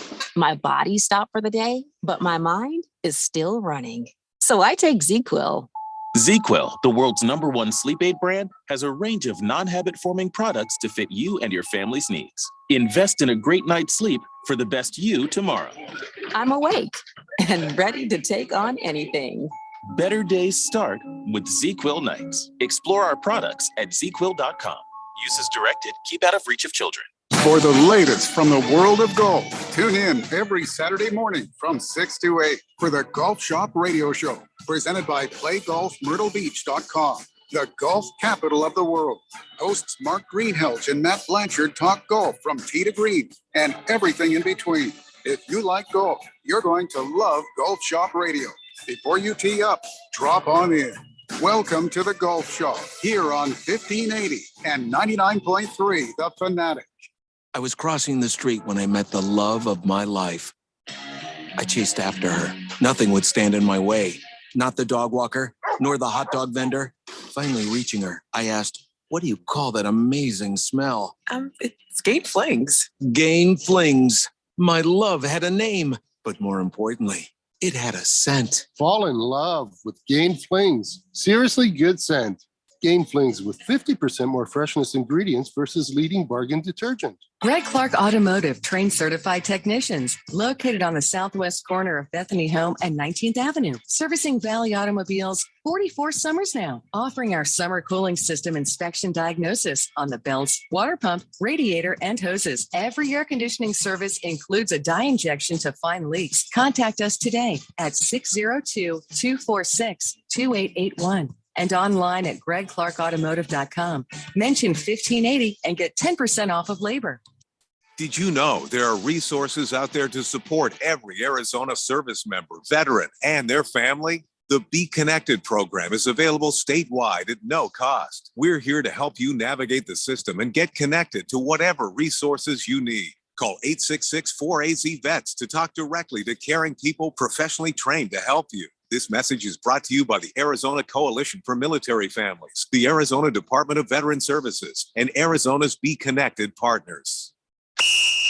It's the sound of the fight song, the excitement of the rivalry. Auburn has won the Iron Bowl! It's the unbelievable upsets. It's the Heisman hopefuls. Oh my God! Davis is going to run it all the way back! It's the national rankings. It's college football. The shooter's right down the field. Tune in each Saturday for the college football game of the week. Listen for all the action, drama, and excitement on your home for college football. 1580 and 99.3 The Fanatic.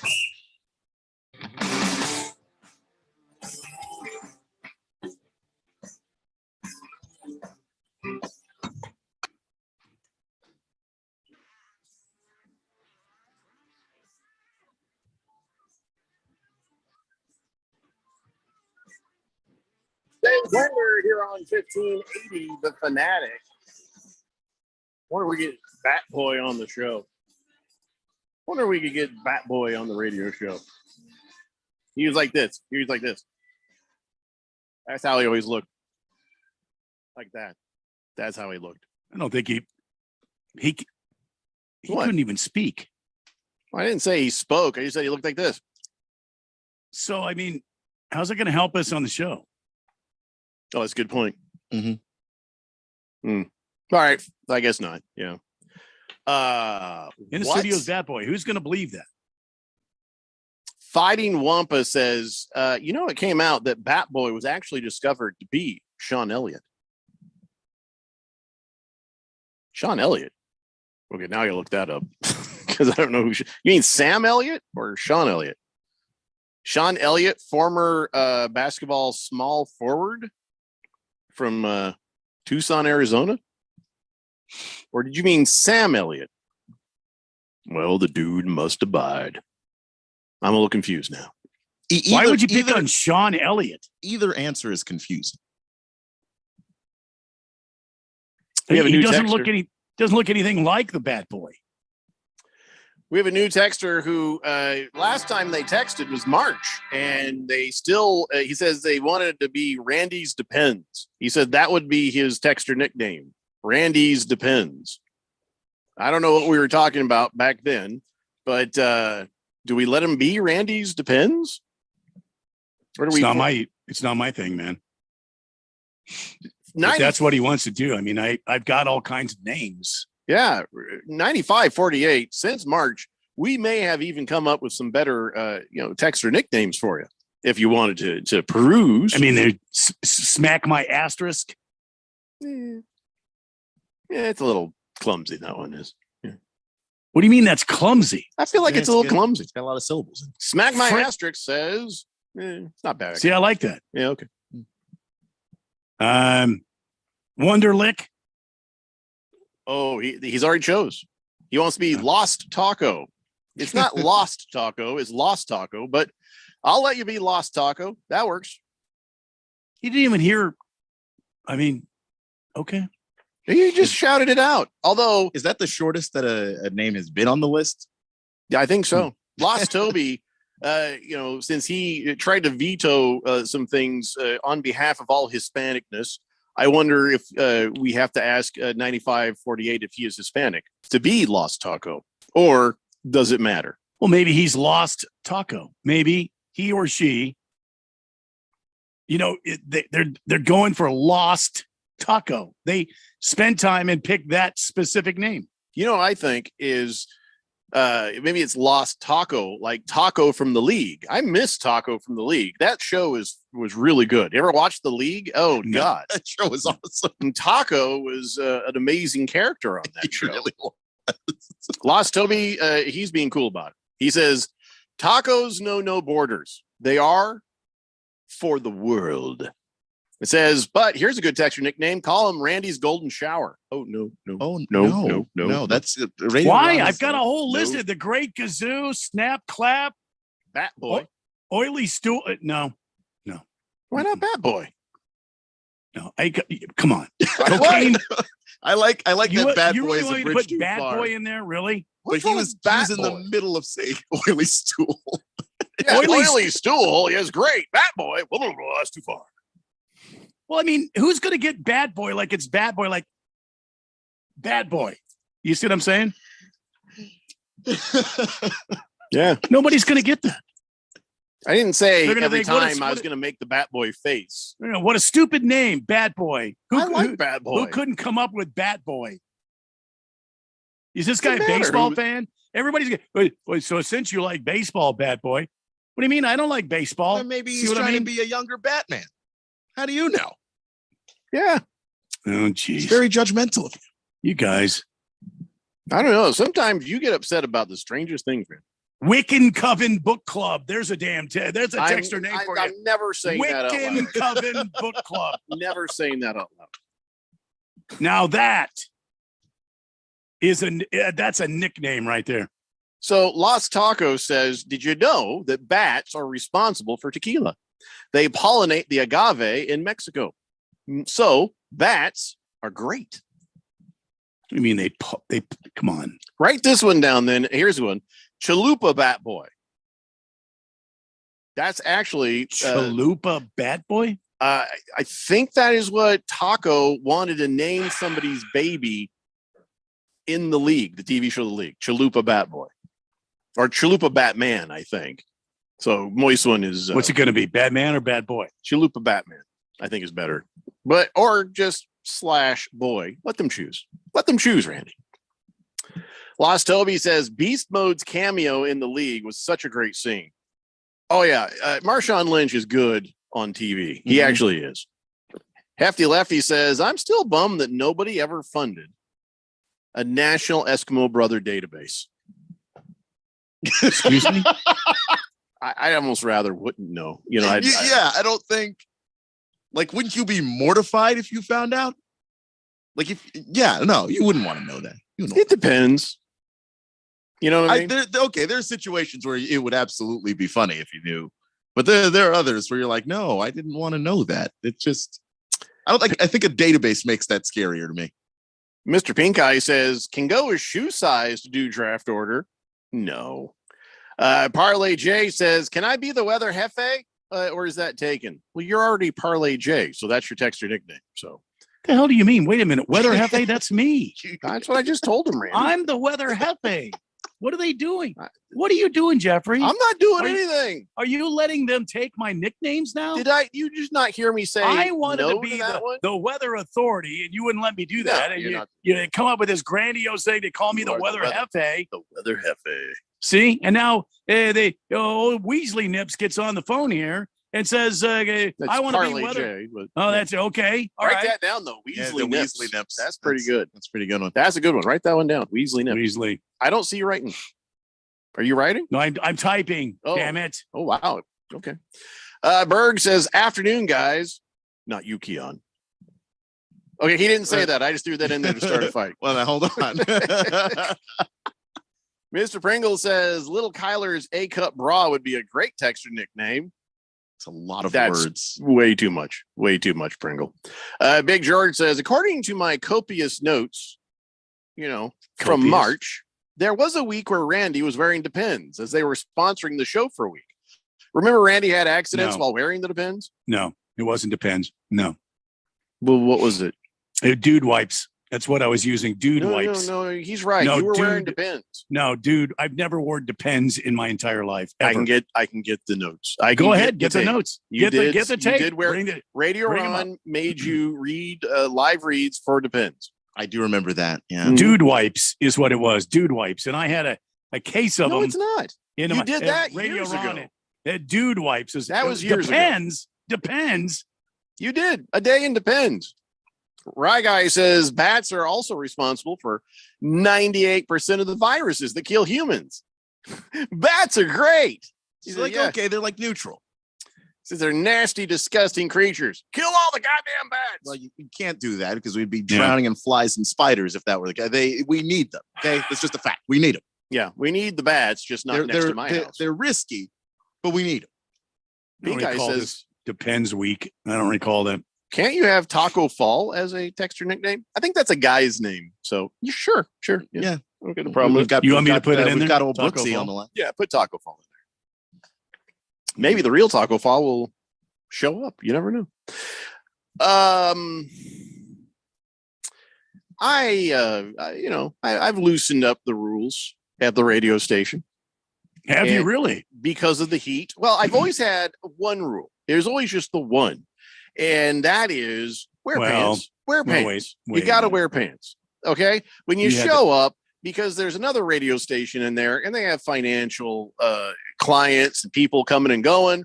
So let's look professional. Wear pants. I don't think that was too much to ask. But then this super duper hot summer thing happened. For the first time ever, I said, do what you got to do, man. Wear shorts. And then when it cools down, Keon will go back to wearing some pants. I've been wearing pants this whole time. I was never told I could wear shorts. I was wearing pants this whole summer. I guess I only told James. I filled in for James multiple times. Oh, I was wearing pants the whole time. Yeah, well, this is awkward. Well, it's nowhere near as hot now as it was last month. That would have been useful off. Oh, when it was 120 degrees. 108 right now. Downtown Phoenix. There was a nice breeze today. Anytime it's over 110, you can wear shorts. Okay. So sorry, I guess should have probably put out a memo on that. So, if I can loosen up my rules, around the radio station, you have to admit though, Keon, you feel more professional in pants, don't you? Yeah. You don't feel like people are going to take you that seriously standing there in shorts, right? No, I think that it's not an, it's not a it's not unreasonable. Yeah, it's not unreasonable. I'm not a bad boss. I just want people wearing pants. I don't hate the rule. It's just when I was sweating to death a month ago, I wish I knew that I had shorts as an option. Yeah, real sorry about that. Anyway, I could have sworn I said it, but okay. It might surprise a lot of people out there if you don't watch golf, but professional golfers are still out there and they're not allowed to wear shorts on the PGA Tour. Well, on the PGA Tour, yeah. Yeah, caddies have been able to do it since 1999 because they're hugging all the digging all the stuff, so it's harder for them. But fans are pushing for this to change after seeing Lucas Glover's sweat-soaked pants over the weekend. Here you go. It was bad. Yeah. Take a look at that. That swamp ass right there. No. Yeah. That's on live TV. So he's got a case of swamp ass crack right there. Oh my God. Yeah. That is aggressive. One fan online says PGA Tour should overturn their ban on shorts on the strength of Lucas Glover's pants alone. It's a strong case. Well, he did compete and win, so that kind of goes against them. He won the FedEx St. Jude Championship in Tennessee. Yeah. So it's like, well, he was able to do it, but another person online says, hey, let today's tournament in Memphis with the triple-digit heat and Glover's sweaty pants be another reminder that this is absolutely ludicrous that players can't wear shorts on the PGA Tour. What do you think, Randy? I hate it. There's all sorts of technology out there. Just go buy some sweat wicking pants. That's what a lot of the pros do. Maybe these are sweat wicking pants, and that's why No, all they're that not. No, sweat they're is not. wicking No. right out there to in his the back of his ass. He got those pants at Mervin's, and he got that on the. He's I one of miss those Mervin's. guys. He went to the 50% off the clearance rack, and he got those babies. Don't laugh. What's that? Dress, A I used 38, to shop at 33 Mervin's. Levi's Dockers, and that's good. Yeah, look at that. That's going to be nice. What else would you wear other than maybe some Go get Dockers from Mervin's? Go get the sweat wicking pants. They have all sorts of, Nike makes them, Adidas makes them. Dear God, I mean, Lucas Glover doesn't have that high end, highfalutin, a sponsorship deal that some of these guys have. I mean, I would rather see a guy wearing weather wicking or sweat wicking pants than see his hairy ass legs. I mean, are you kidding me? I mean, have you seen Phil Mickelson's legs when he's out there? He's got these odd calves. They look like the calves. They could break walnuts at Christmas time, what and is your he grandma. doing? Yeah, to make those. Well, that's just some of these guys have these Phil enormous legs. I mean, Tom Kim was out there with these 3/4 pants on. He looked like he was rolling his pants up to go wading in a pond somewhere, and he's out there playing the PGA Tour. Phil Mickelson never skips leg day. That's what I learned about watching. If you Phil get Mickelson. some of these guys out there, if you get these guys out there and they're in shorts, they're going to look like Arnold Schwarzenegger. I mean, their legs are going to be like toothpicks, or no, they're going to be gigantic. Huge. Well, that's something for the ladies, because all their power the comes ladies. from the That'll legs. scare everybody. And then you'll get guys like Lucas Glover, who's in his 40s. He's gonna. It's gonna be ugly. Oh, are you kidding me? I don't know. Total turn off. I will take the legs over that literal swamp going on behind him. Really, that looks like a swamp. Like, You wanna I see expect some a guy out there crocodile with, just like- to be around there somewhere. Like mailman legs out there. Is that what you want to see? Some guy that hits it 330 yards and he's got clearly- mailman legs. I got to choose one of two things, And and, a I beer would like belly. to never see. You want to that. see John Daly wearing short pants? Is that what you want? I would not like to see that. But boy, if I got to choose that or this swamp, I have a solution. I have a solution because both of you are making very, very good arguments. Very good arguments. Not wanting to see swamp ass. Good argument, Keon. Not wanting to see their legs. The hairy, pale, scraggly 40-year-old man legs. Yeah. Just being in that group, imagine what that smells like. So just here's my suggestion then. A different color pants for everybody. So we don't have to see the swamp ass. So whatever light shade or whatever color pants, maybe it's just they all have to wear black pants. Yeah, well, that'd be really hot, wouldn't it? What color doesn't show sweat other than black? Like blue, like a navy blue, maybe. That's kind of like black, though. Yeah. Or maybe they have to wear pants. They're black around the. Look, here it is. Here it is. $89. Primo Golf. I can order them right now. They're a gray. They're a sweat wicking golf pants. Yeah, but isn't it $69.95? I think Louis Glover can afford this now that he's won 2 damn tournaments in a row. Sweat wicking golf pants at Fabletics. Hey, $69.95. There you go. And they're sweat wicking. You'll never see the sweat again. Under Armour, straight leg sweat wicking pants, $52. There it is. Right there. I have the video answer. that proves that the wicking means that it doesn't show. Slim Pickens hat says it was J.C. Penney. Mervin's went under. I miss Mervin's though. I do miss Mervin's. All right, listen, a bunch of texts here on the text line. We were going to get to all of them, but we have to take a break, and we'll wrap up this whole pants controversy when we return. It's the Daily Blender here on 1580 The Fanatic. The roar of our engines, the pump of our heartbeats, the pedal to our metal, the sparks that ignite us, the pistons that push us, the passions that drive us. From the feelings that move us to the places that pull us on the roads that unite us. With nearly 6,000 stores and over 17,000 auto care centers, Napa has America's largest network of parts and care, here to keep you firing on all cylinders. Off Clean Feel, so I can accessorize with studs and not with mosquitoes. I can wear my classic white crop and flag panel jeans and know that I'm covered with 8 hours of not sticky, fragrance-free protection. Get your pre-party protection on with Off Clean Feel. SC Johnson. Sun Devil football season is here, and we need you in Mountain America Stadium, wearing gold and cheering on head coach Kenny Dillingham and your Sun Devils to victory. Join Sun Devil Nation this fall with season tickets starting at just $135. The home schedule features games against Oklahoma State and Fresno State, as well as Pac-12 matchups with USC, Colorado, Oregon, and Arizona. Get your tickets today by calling 480-727-0000 or go online to sundeviltickets.com. You ready for a crazy time? Well, we're going back to Dave & Buster's at the Tempe Marketplace for our Daily Blender Fantasy Football Draft Party Friday, August 25th. We're going to broadcast the Daily Blender live from 3 to 6 p.m. And then at 7 p.m., all the Blender leagues are going to draft together. It's always nuts and a ton of fun. You don't even have to be in one of our leagues to come and hang out. Join the Daily Blender at Dave & Buster's at the Tempe Marketplace, 3 p.m. till we're done partying. Friday, August 25th, here on 1580 The Fanatic.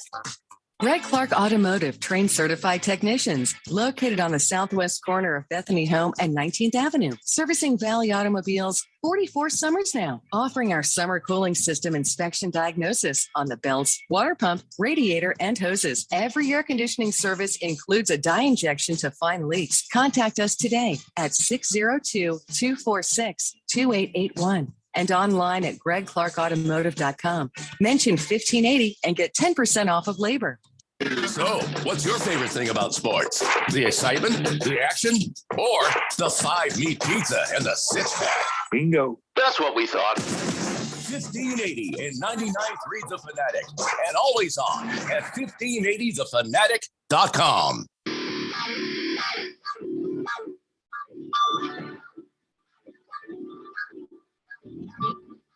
Welcome back to the Daily Blender on 1580 and 99.3, The Fanatic, and football season quickly approaching. FanDuel giving you a chance to win all season long.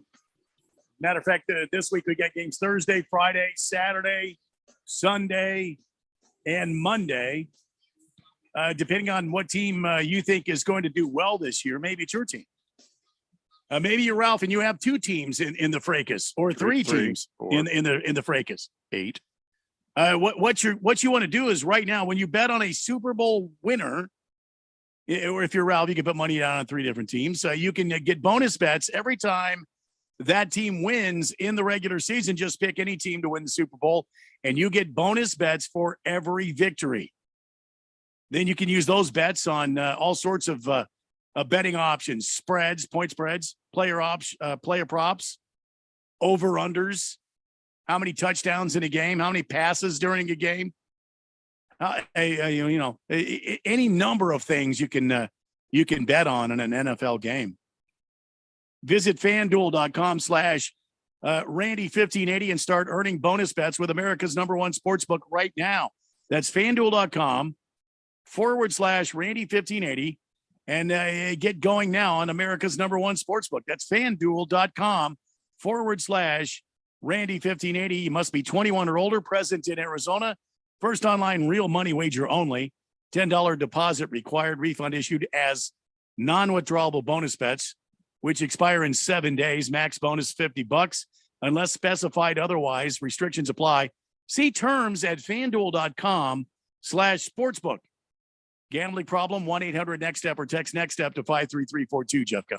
Thank you, Randy. 888-368-1580. Against the spread says no pair of pants can defeat swamp ass sweat from the Mississippi River Valley. Oh, come on. Have you ever been to St. Louis or Memphis in the summer? I grew up in that stuff with no air conditioning. Let me tell you, it's miserable. You walk around with sweaty film on you for like 4 months. Ew. That's nasty. Yeah, that is nasty. There's got to be something though. But if you say there's wicking pants, then that's what they sweat wicking pants. They should be wearing. If not, let them poor people wear some shorts, man. Big George says, Jeffrey, why do you keep showing us that golfer's ass on the YouTube feed? It's disgusting. I do that so people who are watching YouTube know what we're talking about. and I can zoom in real close on it. So do you think that short pants would have stopped that? I mean, look where the sweat is. Do you think that short pants is going to stop that action right there? A little air conditioning up in there wouldn't have hurt Randy. It's as if he had a hose in his pants and it was leaking. Hello. All right? Well, I'm sure his wife thinks anyway. It looks like Louisiana, and it probably smelled like Louisiana to everybody that'd be near the poor guy. Yeah, doesn't matter as long as you win that money. Fair enough. Maybe that's why he won. Unfair competitive advantage. Yeah. If he won the money, his wife doesn't care about his hose. Playoff only went one hole. I mean, Patrick Cantlay got a whiff of that action. And it's game over for him. About died. He is wearing a brown belt. Well, that's very classy. Yeah. Lost Toby says Ralph's team has won the Super Bowl oddly every year. Somehow he's undefeated. Mr. Pringle says maybe Keon's bra will catch on with the professional golfers there. And then he corrects himself, Kyler. He didn't mean to say Keon. This guy used to typing, probably autocorrect. My name has never been autocorrected to before. That's interesting. Well, after somebody types it in so much. That makes sense. Hefty Lefty says, I was not expecting to hear Mervyn's today. The nostalgia hit hard. My favorite thing to do as a 4-year-old was picking up all the dress shirt pins that were in the carpet and then giving them to the sales associate. Oh, yeah. I was an easily amused child, he says. I went to Mervyn's because I had to, when I was like in junior high, I had to work to earn the money for my own school clothes. And I got a bargain there. And it was the 80s. So yes, I did have one teal ball hugger short, those real short shorts that we wore in the late 80s. What about those corduroy OP sun shorts? No. Everybody wore. Did you wear those? I tried to avoid anything corduroy, but I wore those really short, they're boy shorts, but I'm wearing. And then I was sitting there in class, and Mr. Frakes at Gilbert High School leans over and says, I think you gotta maybe adjust there. Yeah, I can see your testicle hanging out. He was cool about it. He didn't say it in front of the whole class. He's walked back to me. I'm like, what? Oh, geez. I never wore him again. Hey, O'Brien, you're leaking out all over the place.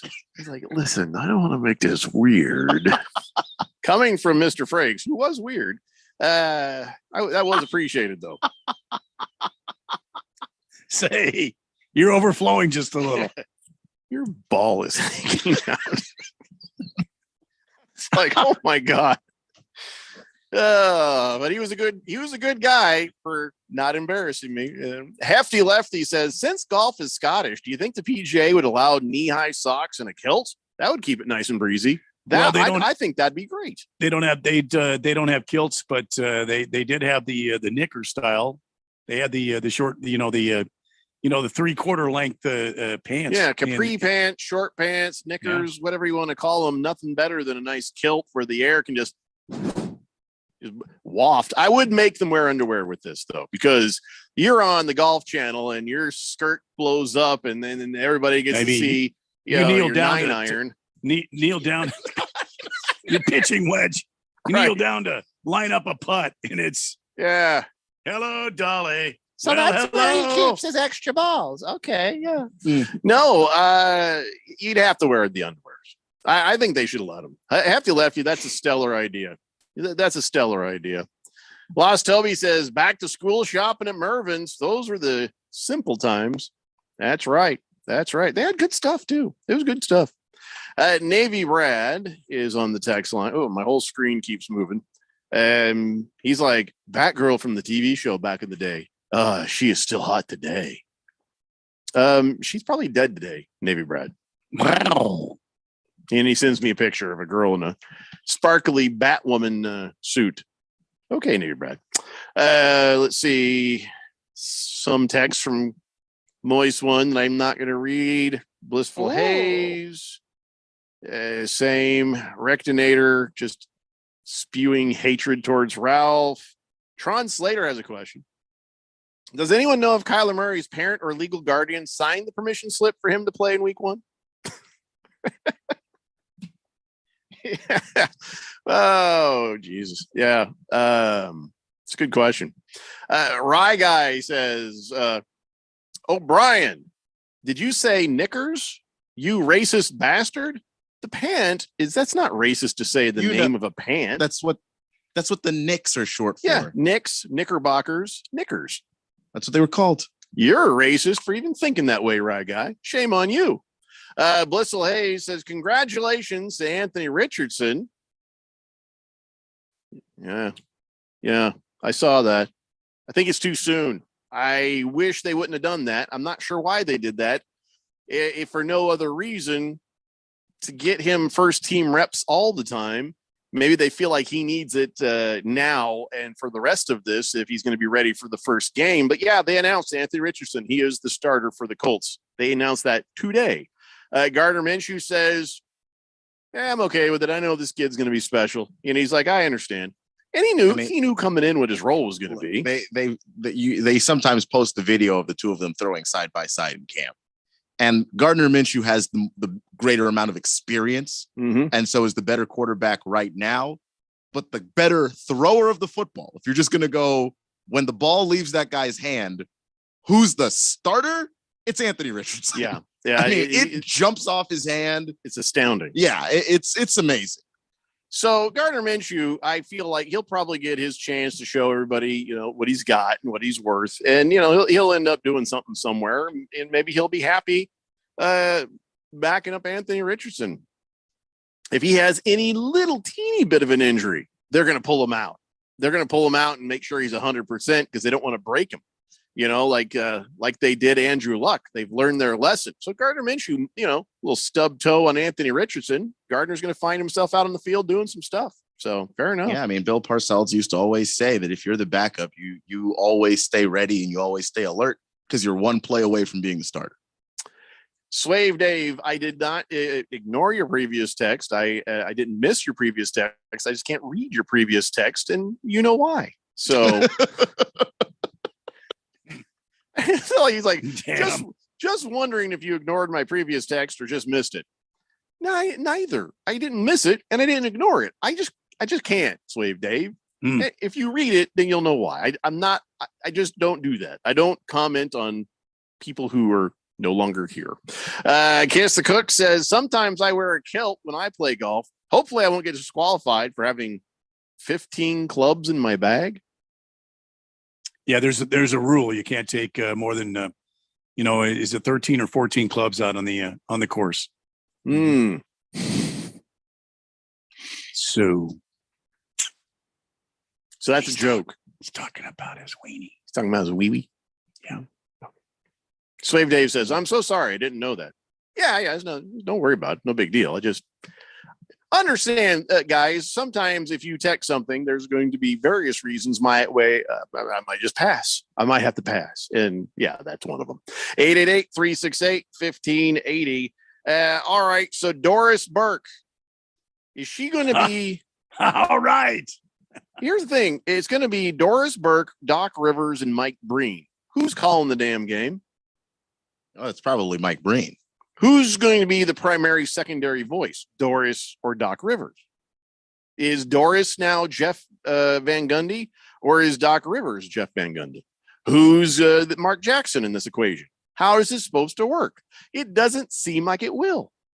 Yeah, it seems like an insanely different dynamic. I don't know. I really don't know, because there's a lot of things that Doris knows that as a result of being a reporter that she's really good at talking about. And Doc Rivers, say what you want about him, coaching in the NBA, the dude knows a lot about the league. But the last time he was on TV, I didn't enjoy him being there. Not just because his voice sounds like, you left something in the draining disposal in your sink. But also because I just don't think he's that interesting. So maybe Mike Breen and Doris will talk more, and Doc will occasionally say. I sure hope so. Which makes him Mark Jackson. Yeah, except Mark Jackson always had the catchphrase to take him to break, which I'm pretty sure Doc Rivers is not going to have. Pringle says Doris Burke plus Doc Rivers equals mute button. Maybe. I mean, I like Doris. Don't get me wrong. Lost Toby says, did they though? Did they? The Taylor negotiation talks don't seem to show that they learned their lesson. All right, it's not about hurting your quarterback. That's about trying to take all the power back away from the running backs, which I think is wrong. And that's I think it is an effort that has been coordinated by the NFL owners to do that. And shame on Jim Irsay for participating. I thought he was better than that. So yeah, they're doing Jonathan Taylor wrong. Hefty Lefty says, it's just a kickstand for your bag. Bliss Lahey says, I'm not a fan of Clodoris Burke as an announcer. Another quality move by the meatheads over in programming at ESPN.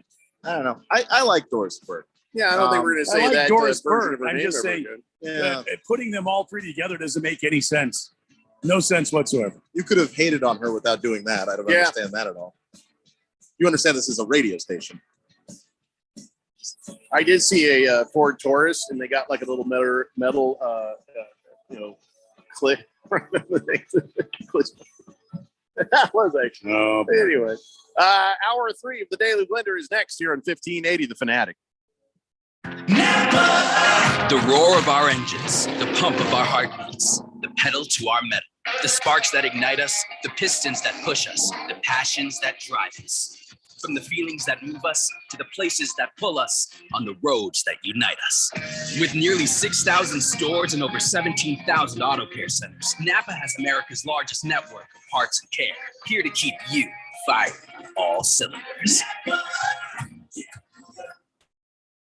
If you are an IT professional looking for an opportunity with great benefits, the freedom to creatively solve problems in a career with great growth potential and a team environment, look no further than Affinity Technology. Serving the Valley since 1992, Affinity Technology is looking for a level 1 tech to develop and deliver excellent solutions and outstanding customer service. Visit atechaz.com/jobs and get started with your future today. That's atechaz.com/jobs. My brother-in-law died suddenly, and now my sister and her kids have to sell their home. That's why I told my husband we could not put off getting life insurance any longer. An agent offered us a 10-year, $500,000 policy for nearly $50 a month. Then we called SelectQuote. SelectQuote found us identical coverage for only $19 a month, a savings of $369 a year. Whether you need a $500,000 policy or a $5 million policy, SelectQuote could save you more than 50% on term life insurance. For your free quote, call SelectQuote at 1-800-452-5050. That's 1-800-452-5050. Or go to SelectQuote.com. 1-800-452-5050. That's 1-800-452-5050. SelectQuote. We shop. You save. Full details on example policies at selectquote.com/commercials. Ask Sherwin-Williams during the 4-day super sale, August 18th through the 21st, and get 40% off paints and stains with prices starting at $26.69. That means 40% off our most popular color family, blue. Psychologists have found it to be soothing and relaxing, which makes it especially great for bedrooms and bathrooms. And of course, get 40% off all of our other colors. Shop the sale online or visit your neighborhood Sherwin-Williams store. Retail sales only. Some exclusions apply. See store for details.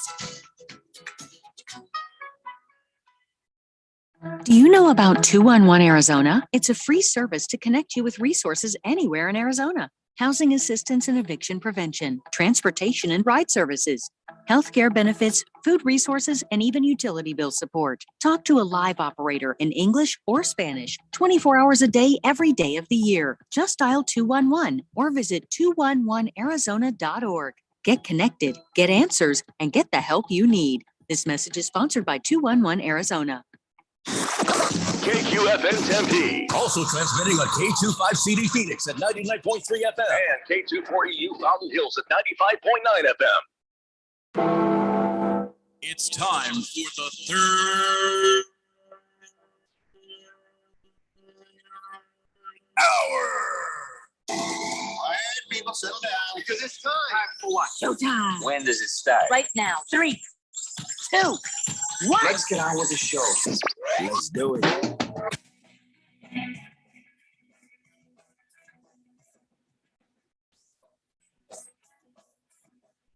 All right, everybody. It's 5 o'clock here on the Daily Blender. I'm your good friend, your radio pal, Jeffrey O'Brien, alongside Randy White.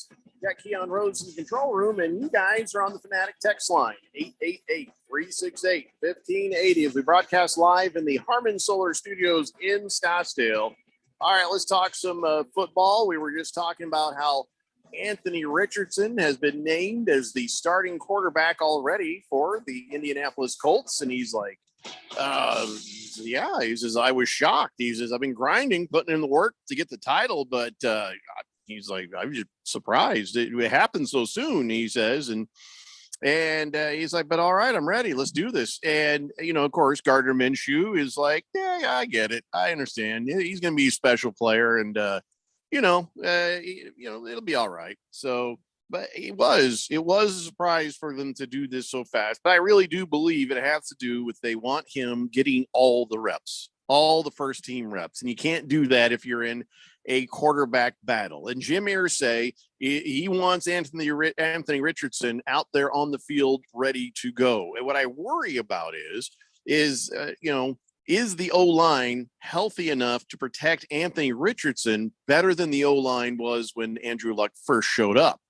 Is the O-line as good as the O-line that helped Peyton Manning lose every damn game of his first season? So I'm a little worried about that. I know Ryan Kelly is back. I think that the O-line should be okay. They don't have a lot of good players around him right now. I'm a little bit worried about just chucking him out there like this. I honestly don't believe that Shane Steichen would do this if he didn't think he could protect him, because there's more than one ways to protect a quarterback. You could protect him with the offensive line, but I look at what he did with Jalen Hurts in Philadelphia. Rewind the clock and go back. Jalen Hurts was not the more complete quarterback that we saw go to a Super Bowl last year. He needed a lot of work, and part of that was making it easier for him by using that mobility, using his ability to get out of the pocket, dividing the field in half by having him only read what's on the right side if he's rolling right, or what's on the left side if he's rolling left. And if it's not there, okay, well, you take off.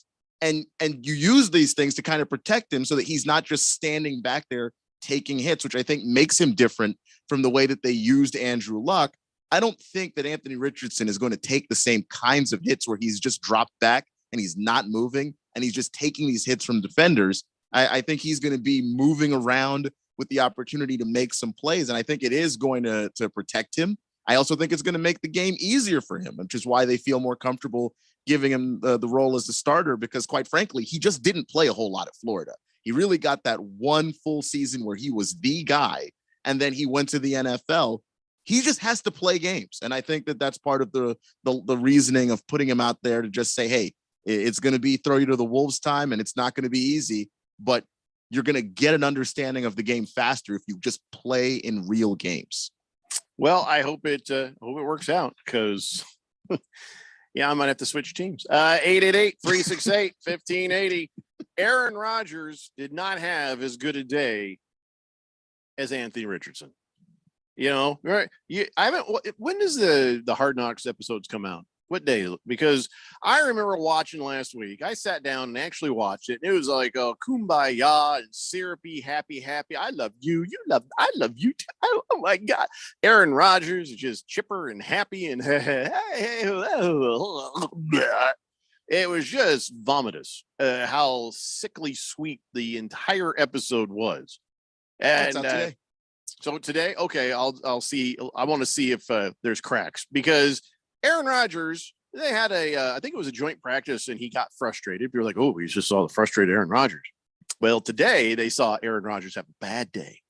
And I guess what happened was he only completed 8 of 20 passes for the first team offense, and his pass protection was spotty. There were a couple of drops. Even Rodgers misfired at times, and he appeared frustrated. So he was frustrated, well, should be with himself and the guys who were dropping and the bad pass protection. But he'll probably let himself off the hook, as he does. And he's going to blame everybody else, which means he's going to be talking some crap out there, and some people are going to get their ears pinned back by Aaron Rodgers. So, he did get himself a nice little touchdown in the practice, but, just practice. But still, The cracks are starting to show. Aaron Rodgers has a bad day. He had a bad joint practice. They're going to start to see the real him. I can't wait to see how this goes. Yeah, it's not going to be fun. I mean, how many times you watch the Green Bay Packers and you see him John at people, and then they turn around, roll their eyes, and then you start hearing these news stories that were coming out when he was with the Packers. He's selfish. He's arrogant. They're just blah, blah, blah, blah, blah, blah, blah, blah. They started. I mean, I don't know how long it took them to hate him, but the players in Green Bay, outside of like the marquee receivers, who people hated him.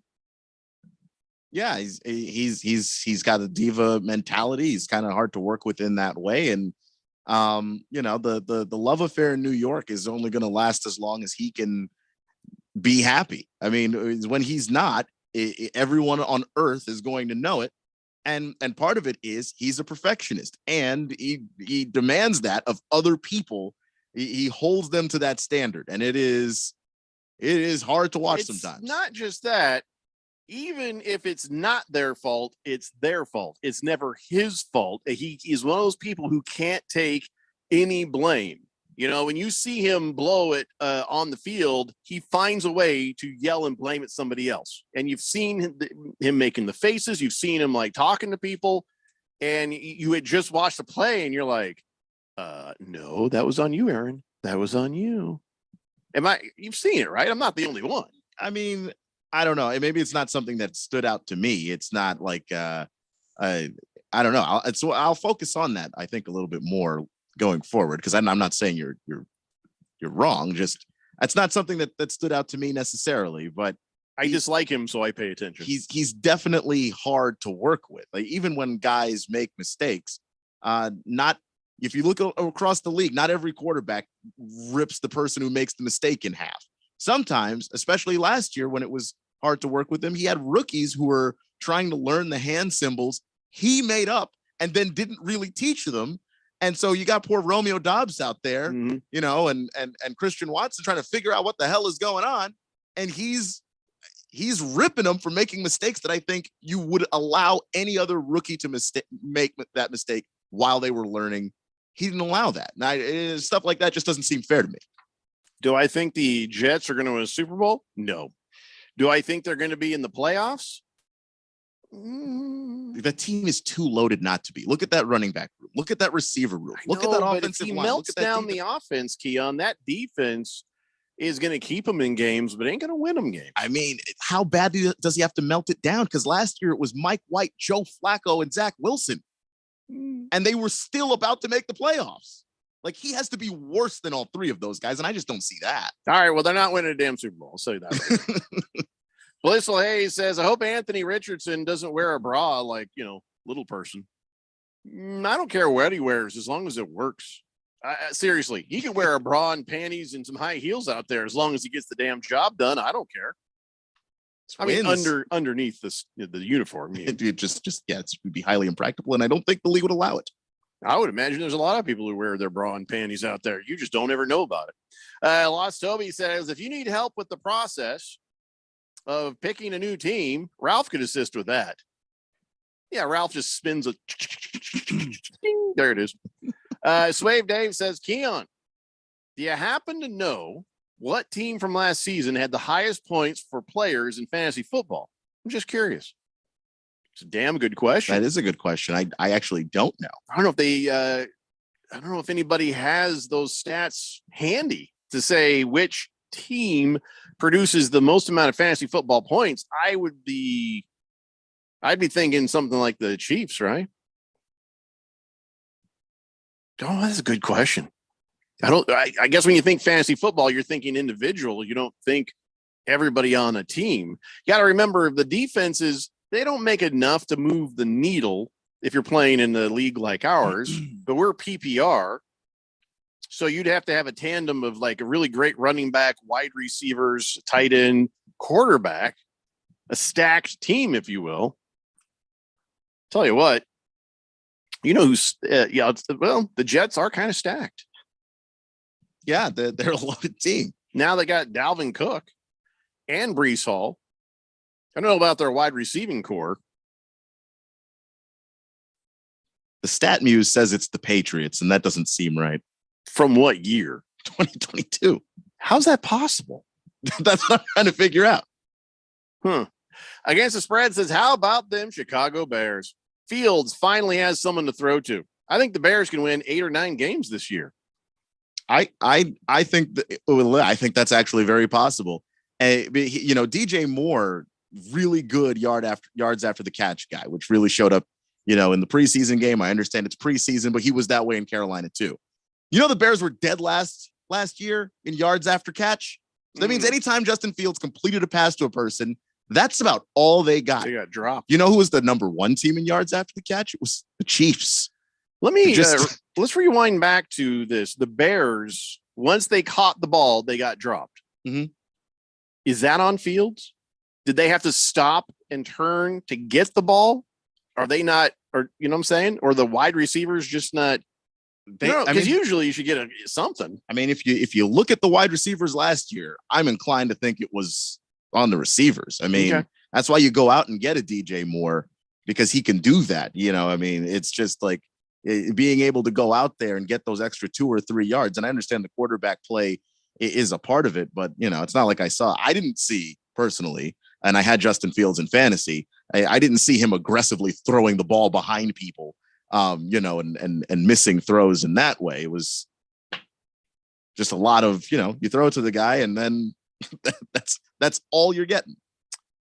Mr. Pringle says, Jeffrey, you better get ready to watch Aaron Rodgers in the Super Bowl. I've been told they have a Super Bowl defense. Yeah, we've told you they've got a Super Bowl defense. I just don't think you can win the Super Bowl. I know you're all thinking Denver Broncos, Peyton Manning.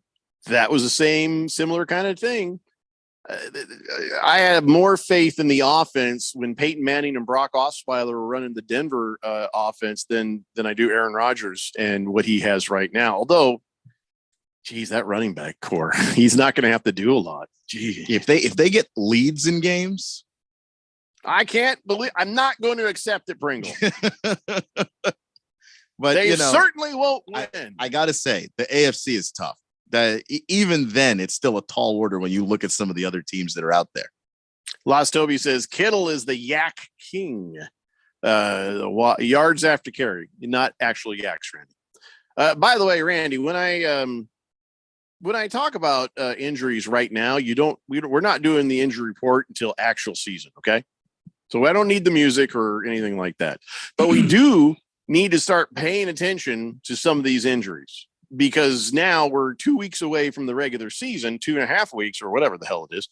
And, it's going to start mattering. Like Mike Gesicki, he has a dislocated shoulder, and now they're just hoping he'll be back and healthy for week 1. So Patriots without that tight end, that makes things harder for them. So put that in your brain bank for when you're doing your fantasy football draft. Okay. Gesicki might be he should be a pass anyway. He's like a tight end 3, maybe. I was going to take him 1 overall, but go ahead. Yeah, I just saved your ass, didn't I? Saved your ass. Maybe don't take Mike Gesicki. Maybe don't take Ezekiel Elliott, even though he is probably, if he hasn't already today, earlier they were saying, yeah, he's going to sign with the Patriots. He practiced with the Patriots, and they're working some things out. But yeah. Okay, so Keon, you got Ramondre Stevenson. Mm-hmm. He had 1,000 yards last year, 5 touchdowns. Pierre Strong, J.J. Taylor, Kevin Harris, C.J. Marable. So does Zeke Elliott just end up being a third down back in this situation, and they just put all this on Stevenson's shoulders? Yeah, I can't imagine that the Patriots didn't look at the film of Ezekiel Elliott last year, and honestly the other years before, where he doesn't have the burst. Whatever it is that happened to him when he got hurt, when he came back, the same explosive running back that he wasn't even close. And you can tell he's still, like, in his mind, he knows where to go, but he can't get there. And it's sad, but that's the reality of Ezekiel Elliott right now. Yeah, don't take Ezekiel Elliott either, Randy. Don't take it. Damn. Okay, that's 1 and 2 next. Yeah, you're gonna need it. I mean, unless you really think he's just going to vulture touchdowns at the goal line, in which case there might be some value there. Oh yeah, you might. That's a maybe. Because against the spread says, hell's no, it ain't on Fields. that dude is lucky that he doesn't have PTSD and isn't in a mental hospital with Alonzo Spellman and Sarah Connor. Fields wasn't playing quarterback the last 2 years. He was playing running man like Arnold Schwarzenegger. How many of these are you going to drop? Because I'm loving it. There's a million movie references in there. I'm a fan. I'm here for it. Well done against the spread. And also true while being clever. Big George says, is everything okay with Randy? He's been quiet. Yeah, I mean, I'm listening to all this sports talk here. I don't have anything to add. No, Randy jumps in when Randy jumps in. It's kind of like when we know our strengths and we know our weaknesses. And so when Keon and Randy ramp up and start getting really into baseball, I just sit back and enjoy it. I listen. I get quiet too. And when Randy talks baseball, he's the man. When Keon talks basketball, he's the man. And when we talk football, I'm the man. What? How come nobody's going like shaking their heads? Yes. Yep, why yep, isn't Keon thinks he's the man all the time? That's why. I don't know. I feel like everyone should be confident. Enjoy not being in the Premier League, Keon. I will. It's like a vacation. It's like a Like year a off, like a vacation. sabbatical. No, Mike Jurecki does not have a shoulder injury. King Kittens. That's Mike Jazecki. It's not the same guy. He says, if Mike Jurecki has a shoulder injury, how's he going to pat himself on the back?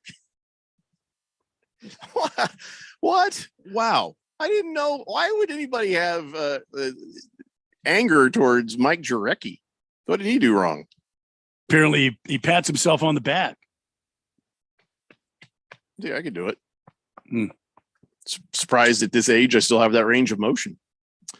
Mr. Pink Eye says, who talks WNBA? Oh, no, that's Keon. That's Keon. That's true. Yeah, I think I've got a pretty good handle on the football and stuff. I'm just saying, just let me have that. Because you get basketball, he gets baseball. What am I got? You have anything you want, Big Jeffco. Well, I don't ever profess to have expert level anything on this show. Neither do I. Neither do I. No, you're expert level baseball. Please. No, you are. You really are. Please. And Keon at basketball, you can't tell him nothing.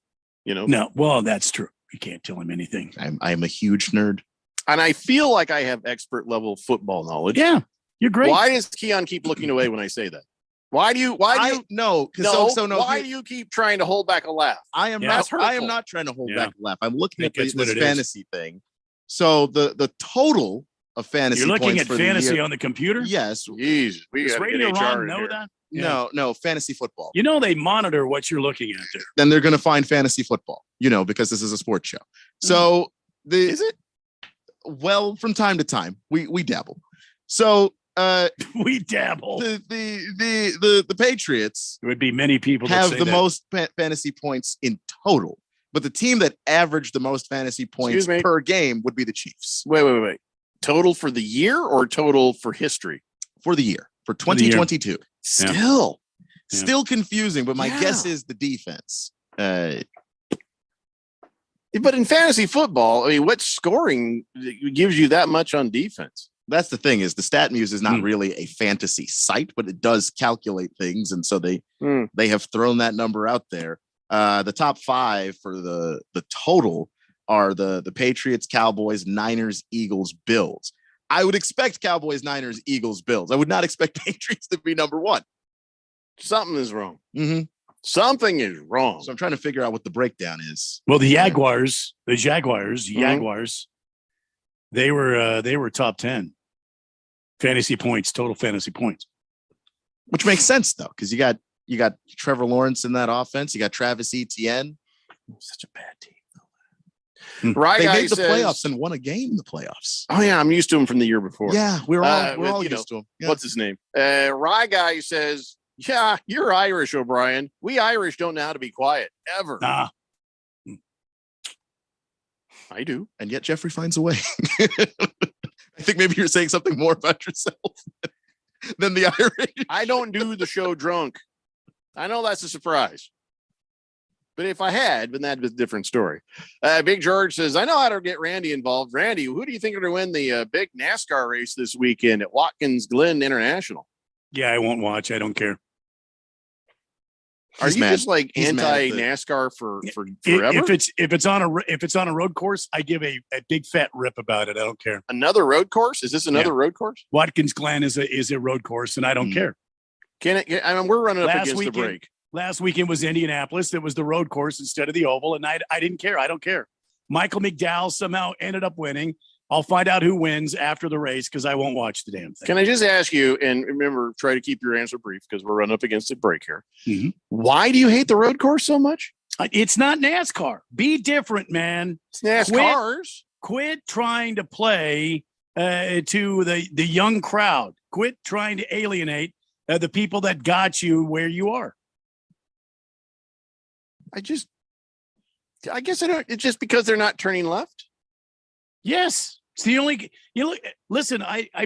You told me to keep it, and I said it. Yeah, quit trying to alienate the people that got you there. Fair enough. All right, and that seems. I don't know. Snowflake candy asses are running NASCAR nowadays. Is that how's that? That's succinct and to the point. Okay. I don't know that I fully understand, but I do understand your answer. So we will accept that. Log that, Keon, file that. We'll just go ahead and take our break now. It's the Daily Blender here on 1580, The Fanatic. This is Brett Musburger's Action Update on 1580 and 99.3 The Fanatic. The best way to start betting smarter is to sign up for a free VSiN subscription at vsin.com/subscribe. That's vsin.com/subscribe. College football going into its final year of a 4-team playoff. It'll be expanded to 12 next season. The AP releasing its preseason poll on Monday. Georgia at number 1 are -220 to make the college football playoff. Ohio State, ranked 3rd in the AP poll, are +115.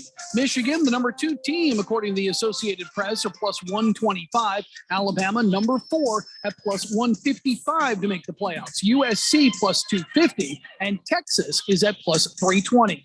I'm Tony Desiri with your VSiN Action Update on 1580 and 99.3 The Fanatic. Sometimes I struggle to get to sleep. My body stopped for the day, but my mind is still running. So I take ZzzQuil. ZzzQuil, the world's #1 sleep aid brand, has a range of non-habit-forming products to fit you and your family's needs. Invest in a great night's sleep for the best you tomorrow. I'm awake and ready to take on anything. Better days start with ZzzQuil nights. Explore our products at ZzzQuil.com. Use as directed. Keep out of reach of children. When you run a business, you need to be in control. And while you can't control everything that happens in the world of business, you can definitely take control of your utility expenses with the help of Harmon Solar. Give them a call and see how your company can save up to 80% on that monthly electric bill with 0 down and no payments for 12 months. Harmon Solar is a local family-owned company that uses top-of-the-line equipment. Call Harmon Solar, 800-281-3189. That's 800-281-3189. Or go to harmonsolar.com. At Grainger, we're for the ones who pay attention to every little detail, the ones who fuss, tinker, and sweat the small stuff. Because you know the tiniest thing can make the biggest difference when it comes to keeping business moving. We get it. We're the same way, offering access to product experts to help you quickly and easily find what you need. So whatever your industry, you know you're always getting professional grade products. Call, click Grainger.com, or just stop by. Grainger, for the ones who get it done. Would you like to access some of the equity in your home without refinancing? No reason to refinance and lose that great low rate that you have on your current mortgage. Desert Equity Lending can get you the home equity line of credit you've been looking for. It's fast, it's easy, and it may not even require tax returns. That's right. We can use bank statements to qualify you. Most banks require at least 2 years of tax returns and many other supporting documents. When the big banks say no, we say yes. You can have your home equity line in as little as 15 days. We have a simplified process that helps get you a home equity line of credit in half the time using half the documentation that the big banks require. It's never been easier. Call now, 602-509-3000. That's 602-509-3000. Find out just how easy it is to get a home equity line of credit without jumping through all the hoops at a big bank. Call Desert Equity Lending at 602-509-3000. 602-509-3000. Desert Equity Lending MB 0906989 NMLS number NMLS 1733669. Conditions and restrictions apply. Are you ready for the NFL season? Are you ready to win $1,580 in cold hard cash?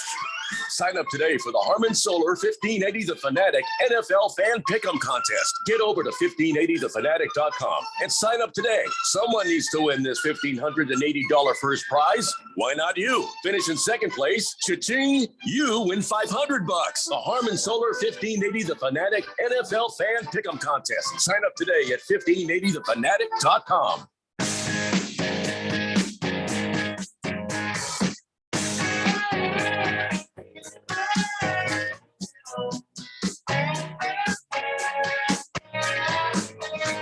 Stanley Blender here on 1580 The Fanatic.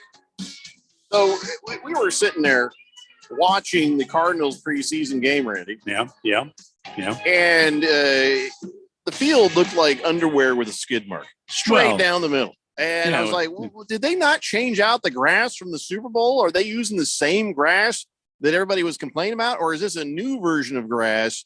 But nobody complained about the surface, but it didn't look good. Well, they've been holding practices on the field, so it's not going to be the same field that is going to be used in the games. I mean, this is turf that's been in the been in the sunlight. They've grown it for practice, and the team is, instead of being out in Tempe at their practice facility out there, they've been at the stadium, and they've been holding a practice at the stadium. So it's kind of chewed up. Yeah. When the season starts, how are they going to fix that skid mark? Well, I mean, I would imagine that they would resurface the field. I think it would be a brand new turf that they'll bring in and have that ready for opening day. Is the first game of the season for the Cardinals at home or away?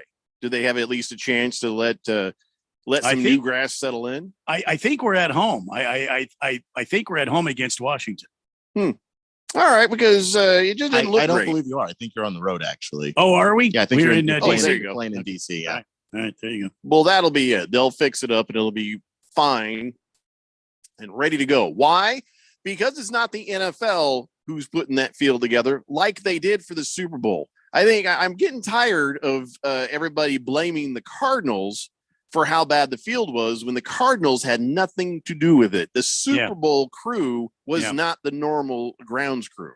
Exactly right. They brought in new turf. They had the Super Bowl crew oversaw that turf, the run up to Super Bowl 57, and the grounds crew that did the Super Bowl. They had all the paint on the field. They're the ones that chose that. They're the ones that painted it. It wasn't the Cardinals guys at all.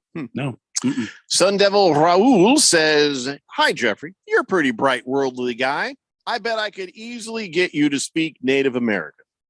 You know, it's funny. My wife and I were talking. Spanish has been a little hard for me because everything is flipped around and there's male and female versions of words. I don't know. It's been kind of hard. It's not that I don't want to learn Spanish. I think I've just realized the words have to be in an order. If I learn the words and I can put them in, left to right order, if you will, then I think I can learn a language. I don't know if, I don't know what Native American languages there are. I mean, I know there's different ones, but my wife and I have actually talked about that because she knows some, I don't know what tribe, but she knows some Native American. So I think it'd be kind of fun to say. And so Sun Devil Raul says, "You were supposed to say how. Get it?" Yeah, it's a 5-minute penalty for Sun Devil Raul on that one. Here, I thought he was actually going to try to teach me something. Big George says, "Randy, I love your hard-hitting analysis of this weekend's NASCAR race at Watkins Glen. Don't care, won't be watching. Now I see why Randy stopped doing the race setup." Well, I mean, I'm sorry. I just what sets NASCAR apart from IndyCar? What sets NASCAR apart from, I don't know, Formula E? What sets NASCAR apart from Le Mans cars? Nothing right now, because the candy asses and the snowflakes think that all the kids and all the people out there, all they want to see is road racing. Well, That's what they think. Let me ask you a question. Are you in the majority or minority? Is everybody pissed off about this, or are you in a smaller group of people? A lot of people are very angry about this. And I'll tell you what, a lot of people are very angry in the ranks of NASCAR. They did the stupid, Indianapolis Motor Speedway road course this weekend. And I would say probably 60% of the drivers, if not more, would rather run the race on the oval. So after the road course race this weekend, NASCAR staged a test, a tire test and a car test on the oval. And I could have gone down my Twitter feed from a lot of these NASCAR drivers that were like, a dream come true. I'm driving on the Indianapolis Motor Speedway. I'm driving on the oval. We're doing a test today, and I'm actually on the Indianapolis Motor Speedway oval today. Denny Hamlin has been outspoken about it. Kyle Busch has been outspoken about it. There have been many, except for those yahoos in the NBC booth who can't say anything because they can't think on their own. I bet Dale Earnhardt Jr.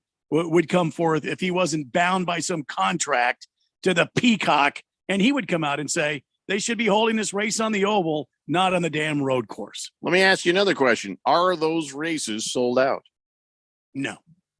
See, that should be a message. That's how you send the message. I complained about this when baseball was changing all their rules to try and make the game faster. Is it working? It's making the game a whole lot faster. But I'll say this, the people who you're trying to attract, there isn't anybody out there who didn't like NASCAR before that's going to go, oh, thank God they have road courses now. I'm finally in. Like, if you weren't going to watch, you're still not watching. So you're not getting the people you want.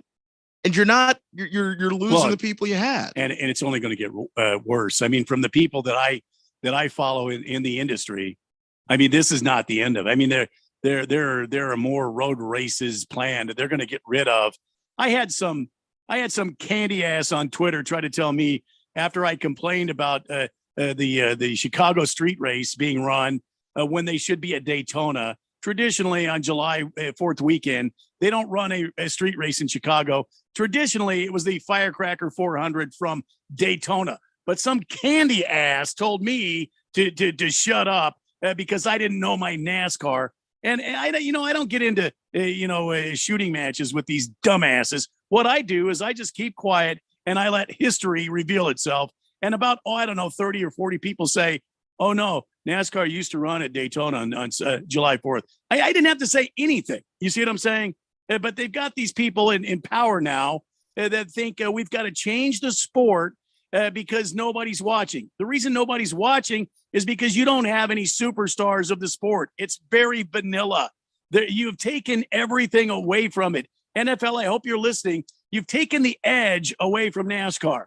You've taken away the superstars, the guys that used to go out there and brought whatever they could to the track and try to win a race. And now they have corporatized NASCAR to such a point where it's just stupid. You go out there and you just watch the same people run at the front.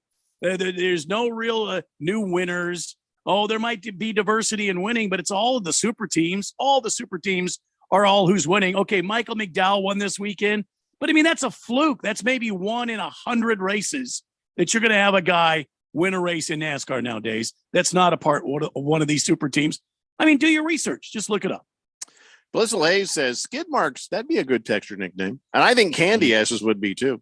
Yeah. Blissful Hayes also says, I like the road courses. The inaugural Chicago road race was awesome. There was a lot of fans at that race too. The race wasn't run in its entirety. And how do we know how many fans were there? And people were leaving because the weather. It wasn't in my opinion. I appreciate your opinion. In my opinion, it was a complete and total failure on NASCAR's part. Hefty Lefty says, I wish NASCAR would add a quarter-mile race to the All-Star weekend. Seeing those cars drag race, that'd be a lot of fun. Just at least once. Drag? You mean in a straight line? Yeah, quarter mile. I'm sorry. No. I think Hefty Lefty's just messing with you. Yeah. Rough Rob says, let's mix NASCAR up with the NHRA heads up races. Well, there goes another one. Everybody wants to see him drag race. The past weekend, they have a miracle opportunity. You have the cars of Indy. The Indy cars themselves were running on the road course at IMS. What a great time for NASCAR to run on the quad oval. You've got the Indianapolis 500 in May, where the Indy cars run on the quad oval. Then you bring them back and you have them run on the road course because that's what they're designed to do. And you have the NASCAR guys on the quad oval. I think, to me, that would be amazing. Paolo 51 says, I disagree, Keon. The big knock on NASCAR is they only turn left. So race fans of other leagues like myself are now tuning in because of the additional road courses. Well, enjoy. Okay. Enjoy. I mean, to me, it's like you're going to get other race fans, sure. But NASCAR is not trying to pull other race fans only. I mean, if you're a race fan, you're probably watching all of them anyway. And as Randy said earlier, you enjoy the differences between all the races. So, you're not watching one and it looks like everything else, which NASCAR is. I think what NASCAR wants is to try and appeal to people who don't watch racing. And so, yeah, the turn left thing is always going to be the joke that some person puts out there and chuckle to themselves like they actually said something funny and they didn't. You got a face for radio. It's like that. It's just the same thing. It's just like you're not saying anything original. Just shut up. But the thing is, if you're going to pull in your average casual race fan, which is me, I tune in and I watch the big races. Some of these road courses just kind of don't make sense and they're visually bad on TV. That's my opinion. Little Tuna wants everybody to know that Evergreen Turf out of Gilbert is the vendor who does the grass for State Farm Stadium. Good people, and they know grass. Those are not the people who ruined the Super Bowl. So just so you know. Mr. Pringle says, who won the road course in Chicago? I don't know. I didn't pay attention. I didn't watch a damn thing. Hefty Lefty says, test of the car's ability and the driver's reactions for, if you do a little drag race. Okay. Here's the problem. These are called stock cars. The driver is not centered on the car. The driver is on the left side of the car, just like you would be in the left side of your car going down the road. So there's issue number one right there. If Indy cars, the driver is centered on the car. Le Mans cars, driver is centered on the car. Formula One, driver is centered on the car. These GTP cars, the driver is centered on the car. Cars that were made on road courses have the drivers centered on the car, and all of the weight is balanced towards the center of the car, thus making it able to steer appropriately through left and right-hand turns. NASCARs are not made that way. They're made to go fast and turn left. That's what made NASCAR great over the years. And again, you have all these corporate sponsors now. You have all of these young executives out there that are trying to make this sport even more popular than Formula One. You will never compete with Formula One and or IndyCar. So be yourself, man, and try to make what you do better and more fun for new fans to watch. State Street Brat says, I just despise snowflake candy asses. That's exactly right. Me too. We all do. I think we all do. Against the Spread says, the reason nobody watches NASCAR is because they drive in circles, drive fast, turn left. Not exciting. Have you seen the Formula One tracks? They're in beautiful settings and the courses are dynamic. The courses are dynamic and it is absolutely beautiful settings. Oh, and by the way, Max Verstappen has won 12 races in a row. And the same teams are dominating Formula One. So it's a boring ass sports to watch too. Don't tell me about Formula One. I watch it all the time and I turn it off when Max Verstappen gets about, 25 seconds out in the front. And there's only 57 total laps in a Formula One race. Donnie thinks we should have a drinking contest and we all have to take a drink every time you say candy S's.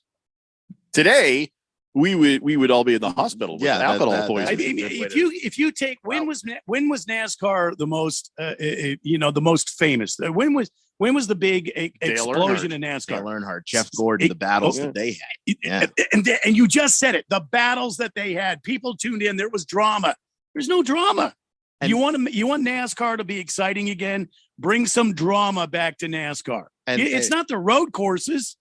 Yeah, I think about last year how exciting it was to see Ross Chastain just go out there and drive like his hair was on fire, only for NASCAR to change the rules so that he can't do that anymore. And there you go. You just Kiss the Cook says, "Oh, Randy, I guess I'm a 60-year-old candy ass. I much prefer NASCAR road races because it's more skilled race than just the oval." But it's not skilled racing. It's not. And you and I could do road racing. There's nothing to it.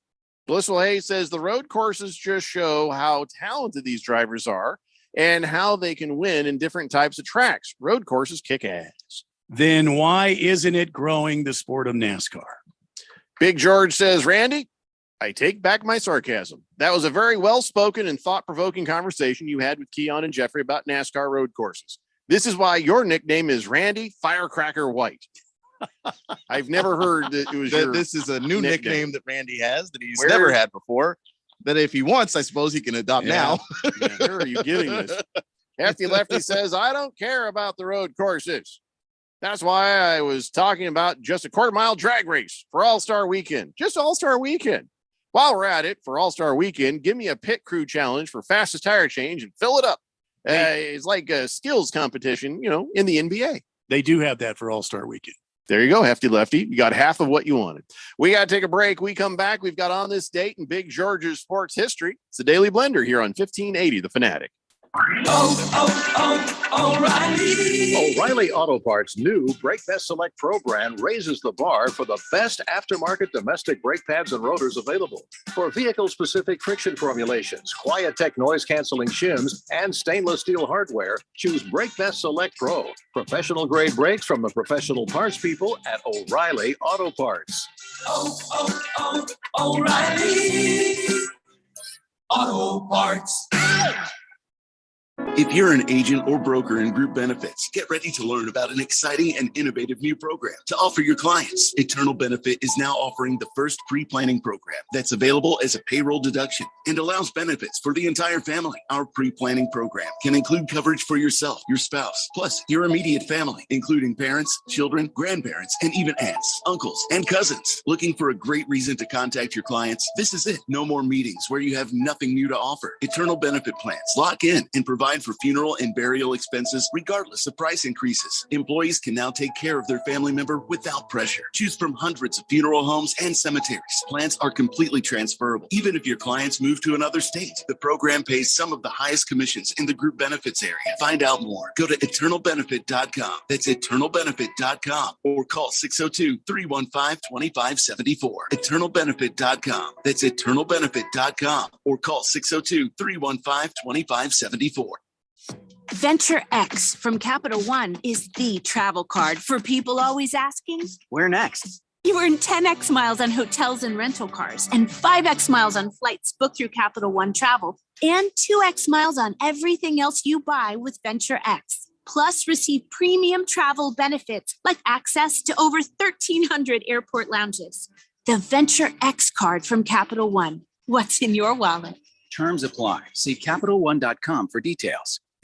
You ready for a crazy time? Well, we're going back to Dave & Buster's at the Tempe Marketplace for our Daily Blender Fantasy Football Draft Party Friday, August 25th. We're going to broadcast the Daily Blender live from 3 to 6 p.m. And then at 7 p.m., all the Blender leagues are going to draft together. It's always nuts and a ton of fun. You don't even have to be in one of our leagues to come and hang out. Join the Daily Blender at Dave & Buster's at the Tempe Marketplace, 3 p.m. till we're done partying. Friday, August 25th, here on 1580 The Fanatic. This is Brent Musburger. Don't miss Pro Football Blitz, Saturday afternoons, right here on Arizona's sports betting station, 1580 and 99.3, The Fanatic. We are careening towards 6 o'clock on this Tuesday, August 15th, here on the Daily Blender. Careening? Yeah, careening. I didn't sign up to careen. Careening out of control. I will amble towards it. Shuffle. Not careen? No, I haven't careened in 20 years, man.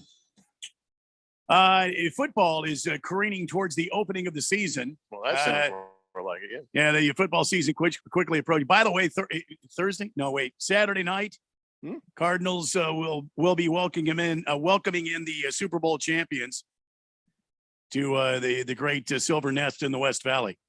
Last year's or this year's? This past year's Super Bowl champion. Oh.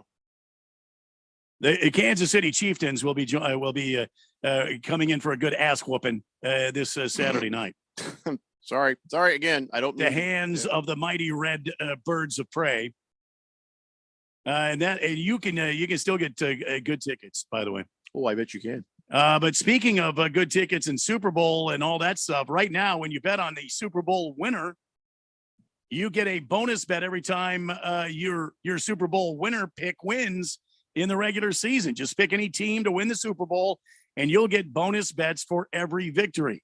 Let's say you pick the Cardinals. After the ass whipping they're going to give the Chiefs this weekend. It's preseason, so I don't care. An ass whooping is an ass whooping, whether it's before the season or the regular season. Yeah, okay. All right. Let's say you pick the Cardinals to win Super Bowl, and then let's say they win a meager 10 games. They're going to win more than that. I mean, we all know this. Then all those 10 games, you're going to get bonus bets every time they win. You can use those bonus bets on point spreads, player props, over-unders, a whole lot more. Visit FanDuel.com/Randy1580 and start earning bonus bets with America's #1 sportsbook. That's FanDuel.com/Randy1580. Remember, you got to be older than 21 years old, present in the state of Arizona, first online real money wager only. $10 first deposit, refund issued as non-withdrawable bonus bets that expire in 7 days. Max bonus $50 unless specified otherwise. Restrictions apply. See full terms at FanDuel.com/sportsbook. Gambling problem? 1-800-NEXT-STEP or text NEXT STEP to 53342. Jeffco. Thank you, Randy. And what do you say we get this out of the way early? Let's get this done so we have more time to talk football. Let's do it. Okay. Ladies and gentlemen, it's time for On This Date in Big George's sports history. Back in the year 1993, Nolan Ryan won the 324th and last victory of his 27-year career when the Texas Rangers beat Cleveland 6-4. 46-year-old right-handed pitcher who would lose his next 4 games saw his career come to an end 2 starts sooner than planned when he tore a ligament, and it forced him to leave the mound in the first inning. But what it would be his worst big league outing. Back to me, Jeffrey. Yeah, I don't know why, George, you want to throw that in there. Why can't we just be impressed that Nolan Ryan did everything he did in his career and played till he was 46? 324 wins, Randy. That's amazing. I don't know that we're going to see that again. No, not the way things are now. Because of these, what's it? Candy asses? Candy asses. No, snowflake candy asses. Snowflake candy asses. Yeah. So because of the snowflake candy asses, we were probably never going to see that. The computer nerds that keep telling us what to do with our players. You get that Tommy John surgery. If they can figure out a way to make a guy's arm last longer, then they can pitch the whole game. Maybe they'll start pitching whole games again. I've seen guys, though, that have had like a couple of Tommy John surgeries, though. Mm-hmm. You got to believe that's got to be rough on the human body. I don't know. What is all that? What do they do in the Tommy John surgery? Take ligaments from somewhere else in your body and they attach it to your elbow. I have a question. Yeah. Don't you need the ligaments the other place in your body? Well, they take it in a way that the ligament grows when you attach it then and it gets a blood supply to it. It actually grows and strengthens. So they take a little chunk of ligament, yeah, exactly. Fix that one, and then they grow a new one. Yeah. Mm-hmm. Well, can't they just take the one that was there and grow it off of that? No, because it's damaged. They have to repair the damage. The damage has killed it. So they have to trim it away and they have to put a new piece in there so that the damage is gone. Got it. All right. Well, I mean, if they can find, something new that allows pitchers to pitch a full game without it, being detrimental to their health, then you'll have maybe a Nolan Ryan again, but it ain't going to be anytime soon. It's not going to happen. Are you kidding me? Got some more texts on the text line. We'll get through these real fast. Beer Nuts says, Randy is totally right about the NASCAR. I used to watch NASCAR when Gordon, Waltrip, and Johnson hated Tony Stewart. but they would be drama and it would be exciting to watch. Now the change of the rules and the points, plus the drivers are just a bunch of candy asses. Yeah, I would agree. Badfish says, I sure miss all the old NASCAR ways. Not a fan of race stages. Lucky Dog was the way you got back in the race if you fell a lap down. Yeah, I mean that's the way it used to be, and now they've made it so that they give everybody a chance to get back up there again and get all nice and tight. I mean the restarts are nice and everything, but why don't you let them be natural restarts from the natural attrition of the race? You have a yellow flag, everybody bunches up. Why does NASCAR have to build that in? Why? Against the Spread says, hey, if you want NASCAR to be exciting, bring the sport back to its roots. Include alcohol and drug smuggling with an armed gangster riding shotgun over long distances across multiple states. Drivers would have to avoid police, not lose the road, not crash or hurt civilians. If you lose, you get locked up. If you win, you get paid. It would be like Smokey and the Bandit on steroids with live coverage. I believe that was a gumball rally. I like that. I don't know about alcohol and drugs. Wouldn't the live coverage make the avoid the cops part of that very hard to do? Because then the cops could just watch. They still have the gumball rally, by the way. It still happens. It starts tell in the California. Tell the cops it's cheating, no fair. You can't watch TV. I mean, okay. The cops are not participating. They're not getting paid by NASCAR. See, the guys in the gumball rally, they would drive the interstates, but they would also drive back roads. They would have, different routes, and they would have lookouts ahead working with them on their quote unquote team to try to talk them through where law enforcement was. And they would avoid them by taking these alternate routes. Randy, we should do this. Gumball rally? We should do this. I mean, really though, I don't think it's going to work. Why not? Sounds like fun. No, we'd come in last though. Why would we come in last? How do you want to stop all the time? Well, because you have to pee all the time. See this place, see that. Have a couple of beers here. Have a couple of drinks here. Wings. Yeah. These guys don't stop, man. 5 miles later, ribs. Jeffrey, pull off. Yeah, you're right. All right. Yeah. Blissel Hayes says, are the Cardinals going to play on a high school field in Glendale since they can't figure out how to make their field presentable? Their field is fine. It looks bad, but it works.